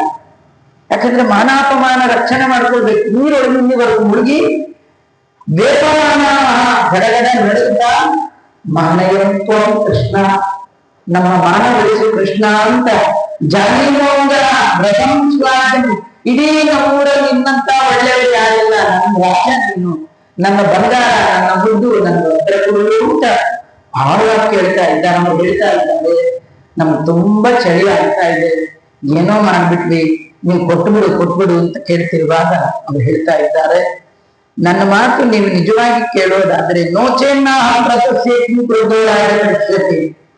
ನೀವು ಯಾರ ಮೇಲೆ ಹತ್ರ ನಾನು ಯಾರ ಹತ್ರ ನಾವು ಕಂಪ್ಲೇಂಟ್ ಮಾಡ್ಕೊಳ್ಳಿ, ನಾನು ವಸ್ತ್ರ ಕೊಟ್ಟಿದ್ರೆ ಕಂಪ್ಲೇಂಟ್ ಹೇಗೆ ಮಾಡ್ತೀವಿ, ಆದ್ರಿಂದ ನಾನಂತೂ ಕೊಡಲ್ಲ. ಇಷ್ಟೆಲ್ಲ ಹೇಳುವಾಗ ಅವರೆಲ್ಲ ಸಾರಿ ಕೃಷ್ಣ ಕೊಡು, ಕ್ಷಮಿಸ್ಬಿಡು, ಕೊಡು ಅಂತ ಹೇಳಿ. ಕೃಷ್ಣ ಹೇಳ್ತಾ ಇದ್ದಾನೆ, ನಿಮ್ಮ ವಸ್ತ್ರ ನಾನು ಯಾಕೆ ಎತ್ಕೊಂಡಿದ್ದೀನಿ, ನಿಮ್ಗೆ ಅವಮಾನ ಮಾಡಬೇಕು ಅಂತ. ನೀವು ಈ ವಸ್ತ್ರ ಬೇಕಾದ್ರೆ ನೀವು ಎರಡೂ ಕೈಗಳನ್ನ ಎತ್ತಿ ನನಗೆ ಕೈ ಮುಗಿಬಿಡಿ, ನೀವು ವಸ್ತ್ರ ಕೊಟ್ಬಿಟ್ರಿ. ಯಾಕೆ ಕೃಷ್ಣ ಹೀಗೆ ಮಾಡಿದ? ವಸ್ತ್ರ ಕೊಡ್ಬೋದಿಲ್ಲ. ಕೃಷ್ಣನ ಮುಂದಿನ ಶ್ಲೋಕ ಹೇಳ್ತಾನೆ, ಯೂಯಂ ನೀವೆಲ್ಲ ವಿವಸ್ತ್ರ, ಒಂದು ವಸ್ತ್ರ ಇಲ್ಲದ ಹಾಗೆ, ಆಪ ನೀರಿನ ಒಳಗೆ ಮುಳುಗಿ. ಇದು ನೀರಿನ ದೇವತೆಗೆ ಮಾಡಿದ ಅಪಮಾನ. ನೀವು ದೊಡ್ಡವನ್ನ ಒರೆಸ್ಕೊಳ್ಳಿಕ್ಕೆ ಹೋಗಿ ಚಿಕ್ಕವರಿಗೆ ಅವಮಾನ ಮಾಡಿದರೆ ನಾನು ಅನುಗ್ರಹ ಮಾಡುವುದಿಲ್ಲ. ನಿಮ್ಗೆ ವಿಷ್ಣು ಬೇಕು ಅಂತ ಹೇಳಿ ಗಣಪತಿನ ಬಳಿ ಹೋಗ್ಬಿಟ್ರೆ ವಿಷ್ಣು ಅನುಗ್ರಹ ಮಾಡಿಲ್ಲ. ನೀವು ಹೊರಗೆ ಯಾರೋ ಸೂಪರಿಂಟೆಂಡೆಂಟ್ ನೋಡ್ಬೇಕು ಅಂತ ಗೇಟ್ ಕೀಪರ್ ಬಾಯಿ ಬೈದ್ರೆ ಒಳಗೆ ಅಲ್ವಾ? ಯಾವ ದೇವರನ್ನು ಬೈಯುವಾಗಿಲ್ಲ. ಎಲ್ಲರಿಗೂ ಅವರವರ ಯೋಗ್ಯತೆಗೆ ಅನುಗುಣವಾದ ಗೌರವವನ್ನು ಕೊಟ್ಟಾಗ ಮಾತ್ರ ಎಲ್ಲರ ಅಂತರ್ಯಾಮಿ ಆದ ನನ್ನ ಅನುಗ್ರಹ ಆಗುತ್ತದೆ. ನೀವು ಸ್ನಾನ ಮಾಡುವಾಗ ಆ ನದಿಯ ಅಭಿಮಾನಿಗೆ ಅವಮಾನ ಮಾಡಿ ದುಭತ್ರನಾಗಿ ಸ್ನಾನ ಮಾಡಿದ್ದೀವಿ. ಯಾಕಂದ್ರೆ ವೇದಗಳಲ್ಲಿ ನ ವಿವಸನೆ ನ ಸ್ನಾಯ ಅವರ ಪ್ರಶ್ನ ಅಂತ ಬೇಡ. ಅವರು ಹೇಳ್ತಾರೆ ಸ್ನಾನ ಹೇಗೆ ಮಾಡಬೇಕು ಅಂತ. ನೀವು ಸ್ನಾನ ಮಾಡಿಲ್ಲ, ನೀವು ತಪ್ಪು ಮಾಡಿದ್ದೀರಿ. ಏನೋ ಒಂದಿನ ಕರೆಕ್ಷನ್ ಮಾಡ್ಕೊಳ್ತೀರಿ, 2 ದಿನ ಕರೆಕ್ಷನ್ ಮಾಡ್ಕೊಳ್ತೀರಿ ಅಂದ್ರೆ 29 ದಿನ ತಪ್ಪು ಮಾಡಿ. ಅದಕ್ಕೆ ನಾನಿದ್ದಕ್ಕೆ, ನನ್ನನ್ನೇ ಕುರಿತು ಮಾಡಿದ್ದಕ್ಕೆ, ನೀವು ಮಾಡಿದ ತಪ್ಪುಗಳನ್ನ ಎಣಿಸದೆ ನಾನು ತಪ್ಪು ನೋಡದೆ ಬಂದೆನು. ಪಾಪ ಕರ್ಮಗಳ ಗ್ರಹಿಸುವಳೆ ಲಕ್ಷ್ಮೀಪತಿಗೆ ಗಮನದ ಗಿರಿಜಿ ಅಬ್ಜ ಭಯ ಭಯವಂತ ಭವಾಗಳು ಅವಲೀನಾಕಾನಿ ಗೋಪ, ಗುರುವಿನ ಮಡದಿ, ಮೃದು, ನಗಚಾಪ ಮೊದಲಾದವರು ಮಾಡಿದ ಮಹಾಪರಾಧಗಳ ಎಣಿಸಿದನೇ ಕರುಣಾ ಸಮುದ್ರ ಶ್ರೀಹರಿಯಿಂದ ದಾಸರಾಗಿರುತ್ತಾರೆ. ಭಗವಂತನ ಭಕ್ತರು ಜೀವನದಲ್ಲಿ ಮಾಡುವ ತಪ್ಪುಗಳನ್ನು ಪರಿಗಣಿಸಿದ ಅವರ ಭಕ್ತಿಯನ್ನು ನೋಡಿ ಅವರ ತಪ್ಪುಗಳನ್ನು ತಿದ್ದಿ ಅವರ ಹೃದಯವನ್ನು ಶುದ್ಧಿನಲ್ಲಿ ಕೃಷ್ಣ. ನೀವು 29 ದಿನ ತಪ್ಪು ಮಾಡಿದ್ರಿ. ಇದೆಲ್ಲ ಪ್ರಾಯಶ್ಚಿತ್ತಾರ್ಥವಾಗಿ ನಾವೆಲ್ಲ ಸ್ನಾನ, ಸಂಧ್ಯಾ ವಂದನೆ, ಪೂಜೆ ಆದ್ಮೇಲೆ ಏನ್ ಹೇಳ್ತೀವಿ? ಮಧ್ಯೆ ಮಧ್ಯೆ ಮಂತ್ರ ತಂತ್ರ ಸ್ವರ ಪ್ರಾಯಶ್ಚಿತ್ತಾರ್ಥಂ ನಾಮತ್ರಯ ಜಪಂ ಕರಿಸಿ. ಅದು ಏನಂತೀವಿ? ಅಚ್ಯುತಾಯ ನಮಃ, ಅನಂತಾಯ ನಮಃ, ಕಡೆಗೆ ಗೋವಿಂದಾಯ ನಮೋ ನಮಃ. ಆ ಗೋವಿಂದ ಅಚ್ಯುತ ಅನಂತ ನಾನೇ. 2 ಕೈಗಳನ್ನ ಜೋಡಿಸಿ ಒಮ್ಮೆ ತಲೆ ಮೇಲೆ ಕೈ ಇಟ್ಕೊಂಡು ಕೃಷ್ಣ ಅಂತಮ್ಮಿ ನೀವು ಒತ್ತ ಕೊಡ್ಬೇಕು. ಅವ್ರಿಗೆ ರಿಯಲೈಸ್ ಆಯಿತು. ಅವ್ರು ಏನಂದ್ರೆ, ಈ ದ್ರೌಪದಿಗೆ ದುಶ್ಯಾಸನ ವಸ್ತ್ರ ಎಳೆಯುತ್ತಿದ್ದ. ಎಳೆಯುವಾಗ ಹೆಣ್ಣು ಮಕ್ಕಳಿಗೆ ಮಾನ ಪ್ರಾಣ ಎರಡೂ ಒಂದೇ. ಮಾನ ಹೋಯಿತು ಅಂದ್ರೆ ಪ್ರಾಣ ಇದ್ದೇ ಪ್ರಯೋಜನ. ಅವ್ರು ಏನ್ ಮಾಡಿದ್ಲು, ಸೊಂಟದ ಗಂಟು ಹಿಡ್ಕೊಂಡು ದೇವರು ಈ ಕೈ ಸ್ವಾಮಿ ರಕ್ಷಣೆ ಮಾಡಿ ರಕ್ಷಣೆ. ಒಂದು ಕೈ ಹೀಗೆ ಮುಗ್ದಿದ್ದಾರೆ, ಇನ್ನೊಂದು ಕೈಯಲ್ಲಿ ಸೊಂಟದ ಸೀರೆಯ ಗಂಟೆ ಹಿಡಿದಿದ್ದಾರೆ. ಕೃಷ್ಣ ಅಂದ, ನಿನ್ ಗಂಟೆ ನಿನ್ನನ್ನು ರಕ್ಷಣೆ ಮಾಡೋದಾದ್ರೆ ನಾನೇ ಬರಲಿ. ನೀನ್ ಗಂಟು ಬಿಡು, ನನ್ನನ್ನ ನಂಬು, ನಿನ್ ಗಂಟೆ ನಾನೇ ಬರ್ತೀನಿ. ಇದು ಅವ್ರ ಕಥೆ. ನಮ್ ಕಥೆ ಏನ್ ಗೊತ್ತಾ, ನಾವು ಗಂಟು ಹಿಡ್ಕೊಳ್ಳೋದು. ನೀನ್ ಯಾಕೋ, ನೀನ್ ಹೊರಗೆ ಯಾಕೋ, ನನ್ ಬ್ಯಾಂಕ್ ಸಾಕು, ಬರೋ ಬಡ್ಡಿಯೇ ಸಾಕು. ಕೃಷ್ಣ ಹೇಳ್ತಾನೆ, ನೀನ್ ಗಂಟು ಬಿಡು, ನಿನ್ನ ಜೀವನದ ಗಂಟುಗಳನ್ನ ಬಿಡುತ್ತೇನೆ. ನೀನು ನಿನ್ ಕೈಯನ್ನ ತಲೆಯಲ್ಲಿ ಕೈ ಇಟ್ಟು ಗಂಟು ಹಾಕಿ ನನ್ನ ಕೈ ಬಿಡು. ತುಂಬಾ ಜನ ಮುಖ ಗಂಟಿಟ್ಕೊಳ್ತಾರೆ, ಶಿಖ ಗಂಟಿಟ್ಕೊಳ್ತಾರೆ, ವಯಸ್ಸಾಗ್ತಾ ಆಗ್ತಾ ತಲೆ ಜಡೆ ಗಂಟಿಟ್ಕೊಳ್ತಾರೆ ಅಲ್ವಾ. ದೇವ್ರಿಗೆ ಹೀಗೆ ಬಗ್ಗೆ ನಮಸ್ಕಾರ ಮಾಡಿ ಗಂಟು ತೋರಿಸ್ಬೇಕು ದೇವ್ರಿಗೆ. ಸ್ವಾಮಿ ನನ್ನ ಜೀವನದಲ್ಲಿ ಎಷ್ಟು ಗಂಟು ದೇವರ ಕೈಗೆ ನಿನ್ ಗಂಟೆಲ್ಲ ನಾನು ಸಡಿಲ ಮಾಡ್ತೀನಿ ತಂದ ಹಾಗೆ ಈ ಹೆಣ್ಣು ಮಕ್ಕಳಿಗೆ ಹೇಳ್ತಾನೆ, ನೀವು ಒಂದ್ಸತಿ ಎರಡು ಕೈಗಳನ್ನು ಎತ್ತಿ ನನಗೆ ನಮಸ್ಕಾರ ಮಾಡಿ ನಿಮ್ಮ ಪಾಪವನ್ನೆಲ್ಲ ನಾನು ಪರಿಹಾರ ಮಾಡ್ತೇನೆ ಅಂತ. ಅವೆಲ್ಲ ಎರಡೂ ಕೈಗಳನ್ನ ಬದ್ಧಾಂಗಲಿ ಮೂಢನ ಸ್ತುತೆ ಅಂತ ಕೃತೋ ನಮೋ ವಚನಂ ಪ್ರವಿಚ್ಯತ ಕೃಷ್ಣಾಯ ನಮಃ ಅಂತನಿ ನೀವು ಉತ್ತರ ಕೊಟ್ಬಿಡ್ತೀನಿ ಅಂತ. ಇತ್ತಚ್ಯುತೇನಾಭಿಹಿತ ವ್ರಜಾಬಲ ಮತ್ವಾದಿ ವಸ್ತ್ರ ಪ್ಲವನಂ ವ್ರತಚ್ಯುತಿ. ತಾವು ಮಾಡಿದ ವ್ರತ ಹಾಳಾಗಿ 29 ದಿನ ಮಾಡಿದ್ವಿ. ಭಗವಂತ ಬಂದ ನಮ್ಮ ತಪ್ಪು ಕರೆಕ್ಷನ್ ಮಾಡಿದ. ಇವನಿಂದ ನಮ್ಮ ವ್ರತ ಇಷ್ಟು ದಿನ ಮಾಡಿದ ಸಾರ್ಥಕ ಆಯ್ತು. ತತ್ವಮತಿ ಕಾಮ, ತಾವು ಮಾಡಿದ ವ್ರತ ಪರಿಪೂರ್ಣವಾಗಲಿ ಅಂತ ಹೇಳಿ ಆ ಭಗವಂತನಿಗೆ ಎರಡೂ ಕೈಗಳನ್ನ ಮೇಲೆತ್ತಿ ನಮಸ್ಕಾರ ಮಾಡ್ತಾ ಇದ್ದಾರೆ. ಶಾಸ್ತ್ರ ಹೇಳುತ್ತೆ, ಸ್ನಾನಂ ದಾನಂ ತಥಾ ಹೋಮಂ ಶಯನಂ ಗಮನಂ ಭುಜಿಂ, ಇಷ್ಟು ಕೆಲಸ ಮಾಡುವಾಗ ವಿವಸ್ತ್ರೋ ನ ಪ್ರಕೃಣೀತ, ವಸ್ತ್ರ ಇಲ್ಲದೆ ಮಾಡಬಾರದು. ವಸ್ತ್ರ ಇಲ್ಲದೆ ಈ ಹಂತಗಳಲ್ಲಿ ಸ್ನಾನ ದಾನ ಹೋಮ ಶಯನ ಗಮನ ಊಟ ಇದನ್ನ ಮಾಡುವಾಗ ಜೋಡಿ ವಸ್ತ್ರ ಇರಬೇಕು. ಒಂಟಿ ವಸ್ತ್ರ ಇದ್ರೂ ವಸ್ತ್ರ ಇಲ್ಲದ ಹಾಗೆ ಕನ್ಸಿಡರ್. ಎರಡು ವಸ್ತ್ರ ಇರಬೇಕು, ಕೆಲವೊಂದು ಮೀನು. ಎರಡು ವಸ್ತ್ರ ಇದ್ರೇನೆ ವಸ್ತ್ರ ಉಟ್ಕೊಂಡ. ಇದನ್ನ ಮಾಡಲಿಲ್ಲ ಅಂದ್ರೆ ಅದಕ್ಕೆ ಮಹಾಪಾಪ. ನೀವು ಪೂರ್ಣ ವಸ್ತ್ರ ಇಲ್ಲದೆ ಮಾಡಿ ಪಾಪವನ್ನು ಸಂಚಯನ ಮಾಡ್ಕೊಂಡಿದ್ದೀರಿ, ಪ್ರಾಯಶ್ಚಿತ್ತಾರ್ಥವಾಗಿ ನನಗೆ ಕೈ ಮುಗಿದಿ ಅಂತಂದ. ಕೃಷ್ಣ ಪರಮಾತ್ಮನಿಗೆ ಕೈ ಮುಗಿದ್ರು. ನೋಡಿ ಕಥೆ ಒಳಗೆ ಏನಂದ್ರೆ, ಕೃಷ್ಣ ಒಬ್ಬನೇ ಬಂದಿಲ್ಲ, ಆ ಹೆಣ್ಣು ಮಕ್ಕಳಿಗೆ ಎಷ್ಟು ಅವಮಾನ ಮಾಡಿದ ಅಂದ್ರೆ ನೋಡಿ, ಆ ಹೆಣ್ಣು ಮಕ್ಕಳನ್ನ ನೋಡಿ ನಗುವ ಹಾಗೆ ಮಾಡಿದ್ರು. ಅವ್ರು ಯಾರು ಕೃಷ್ಣನ ಮೇಲೆ ಸಿಟ್ಟು ಮಾಡ್ಕೊಳ್ಳಿಲ್ಲ. ಸಿಟ್ಟು ಮಾಡ್ಕೊಳ್ಳಿಲ್ಲ. ಕೃಷ್ಣ ಹೇಳ್ತಾನೆ, ಮಾನಾಪಮಾನ ನನ್ನ ಕೈ, ನಾನು ಅವಮಾನ ಮಾಡಿದ್ರು ಸುಮ್ಮನೆ ಇದ್ರು, ಸನ್ಮಾನ ಮಾಡಿದ್ರು ಸುಮ್ಮನೆ ಇದ್ರು. ಅವರೇ ಹೇಗಿರ್ಬೇಕು, ಇಟ್ಟಾಂಗೆ ಹರಿಯೇ ಎಲ್ಲ ದೊರೆಯೇ ನರವಿಸು ವರಛತ್ರ ಹಾಕಿಸು. ಎಲ್ಲಿವರೆಗೂ ವಯಸ್ಸು ವಾಯಸ್ಸು ಇರುತ್ತೋ ಅಲ್ಲಿವರೆಗೂ ಅಷ್ಟಮ ಕರೀತೀವಿ. ವಯಸ್ಸಿಲ್ಲ ವಾಯಸ್ಸಿಲ್ಲ, ಇದು ಕರೆದಿದ್ದಾರೆ. ನೀವೆಲ್ಲ ಅಂದಿದ್ರೆ ನಾನಲ್ಲ, ಭಗವಂತ ಅವನು ನರಯಾನಗಳು ನಿಮ್ಗೇನು ಬೇಕೋ ಎಲ್ಲ ವ್ಯವಸ್ಥೆ ಮಾಡ್ಕೊಡ್ತೀನಿ. ನರಯಾನಗಳು ಒಮ್ಮೆ ನರವರಿಸು. ಆಚಾರ ಬಂದ್ರು ಏನ್ ದೊಡ್ಡವರಿ ಎಲ್ಲಿವರೆಗೂ ದೇವರ ದಯ ಇವರವರೆಗೂ ಅಷ್ಟೇ. ಇವತ್ತಿನ ಬೆಳಗ್ಗೆ ನಮ್ಮ ಕಥೆ ಗೊತ್ತಿಲ್ಲ.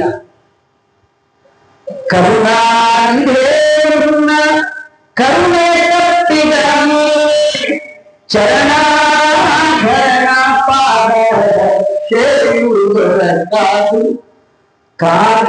ಚಪ್ಪಲಿ ಭಗವಂತ ಇಚ್ಛೆ ಬಂದ್ರೆ ಆನೆ ಮೇಲೆ ಮೆರವಣಿಗೆ ಇಲ್ಲ, ಹಾಕೊಳ್ಳಿಕ್ಕೆ ಚಪ್ಪಲಿ ಇರಬಾರ್ದು. ಅದರಿಂದ ಇಟ್ಟಾಂಗೆ ಇರುವೇನೋ ಹರಿಯೇ ಅಂತ ಹೆಣ್ಣು ಮಕ್ಕಳು ಮಾನ ಮಾಡ್ತೀಯ ನಿಂದೆ, ಅವಮಾನ ಮಾಡ್ತೀಯ ನಿಂದೆ, ನನ್ನನ್ನೇ ನಾನು ನಿನಗೆ ಅರ್ಪಣೆ ಮಾಡಿದ್ದೇನೆ. ನನಗೆ ಮಾನಾಪಮಾನ ಮಾಡೋಣ ಅಂತ ಹಿಂದೆ ನಂದೇ ಅದು ಸ್ವಾಮಿ ಮುಂದೆ ಇದೆಲ್ಲ ಅಂತ ಅಂದಾಗ ಭಗವಂತ ಅವರಿಗೆ ಪರಿಪೂರ್ಣವಾದ ಅನುಗ್ರಹವನ್ನ ಹೇಮಂತ ಋತುವಿನ ಮಾರ್ಗೇಶ್ವರ ಮಾಸದ ಹುಣ್ಣಿಮೆಯಲ್ಲಿ ಅವರ ಮನೋಕಾಮನೆಯ ಪೂರ್ಣ ಮಾಡ್ತೇನೆ ಅಂತ ಹೇಳಿ ಹುಣ್ಣಿಮೆಯ ಬೆಳದಿಂಗಳಲ್ಲಿ ಕೃಷ್ಣ ತನ್ನ ಮೂಲೆಗಳನ್ನು ಎತ್ತಿ ಉಚ್ಚ ಕಂಠದಲ್ಲಿ ಕೊಡಲಿನ ನಾದ ಮಾಡಿದಾಗ ಎಷ್ಟು ಜನ ಹೆಣ್ಣು ಮಕ್ಕಳು ಎಲ್ಲ ಕೆಲಸವನ್ನು ಬಿಟ್ಟು ಕೃಷ್ಣನ ಬಳಿಗೆ ಧಾವಿಸಿ ಬಂದಾಗ ಅವರೆಲ್ಲ ಕೃಷ್ಣ ಕುಣಿದು ಕುಪ್ಪಳಿಸಿ ಅದ್ಭುತವಾದ ಆನಂದವನ್ನು ಕುರಿತು ಮಹಾರಾಸೋತ್ಸವವನ್ನು ಮಾಡಿಸಿ ಒಬ್ಬೊಬ್ಬರಿಗೆ ಒಂದೊಂದು ಕೃಷ್ಣ ಒಬ್ಬೊಬ್ಬರಿಗೆ ಒಂದೊಂದು ಕೃಷ್ಣ ಒಂದೊಂದು ರೋಗಿ ಎರಡನೇ ಕೃಷ್ಣ ಎಲ್ಲರಿಗೂ ಕೃಷ್ಣ ಒಂದೊಂದು ರೋಗಿ ಮಂಡಲಾಕಾರದಲ್ಲಿ ಭಗವಂತ ಅದ್ಭುತವಾದ ರಾಸೋತ್ಸವವನ್ನು ಮಾಡಿ ಅವರಿಗೆ ಆನಂದವನ್ನು ಕೊಟ್ಟ ಕಥೆ ಶ್ರೀಮದ್ ಭಾಗವತ ವರ್ಣನೆ ಮಾಡಿದೆ. ಈ ಕಥೆಯಿಂದ ನಾವು ತಿಳ್ಕೊಳ್ಬೇಕಾದ್ದು ಮಾನಾಪಮಾನ ನಿಂದು ನಾನು ಎಲ್ಲರಲ್ಲೂ ಬದ್ಧರಾಗಿರ್ತೀನಿ, ಅನುಗ್ರಹ ನಾವು ನಂದೇ ಸ್ವಾಮಿ ನಿಂದೇ ಇದೆಲ್ಲ ಅಂದಾಗ ಭಗವಂತ ಅನುಗ್ರಹ ಕೃಷ್ಣ ಪರಮಾತ್ಮ ಹೆಣ್ಣು ಮಕ್ಕಳಿಗೆ ಮತ್ತೆಲ್ಲ ಇನ್ನೊಂದು ಕಡೆ ನಾವು ಶ್ರೀ ಕೃಷ್ಣ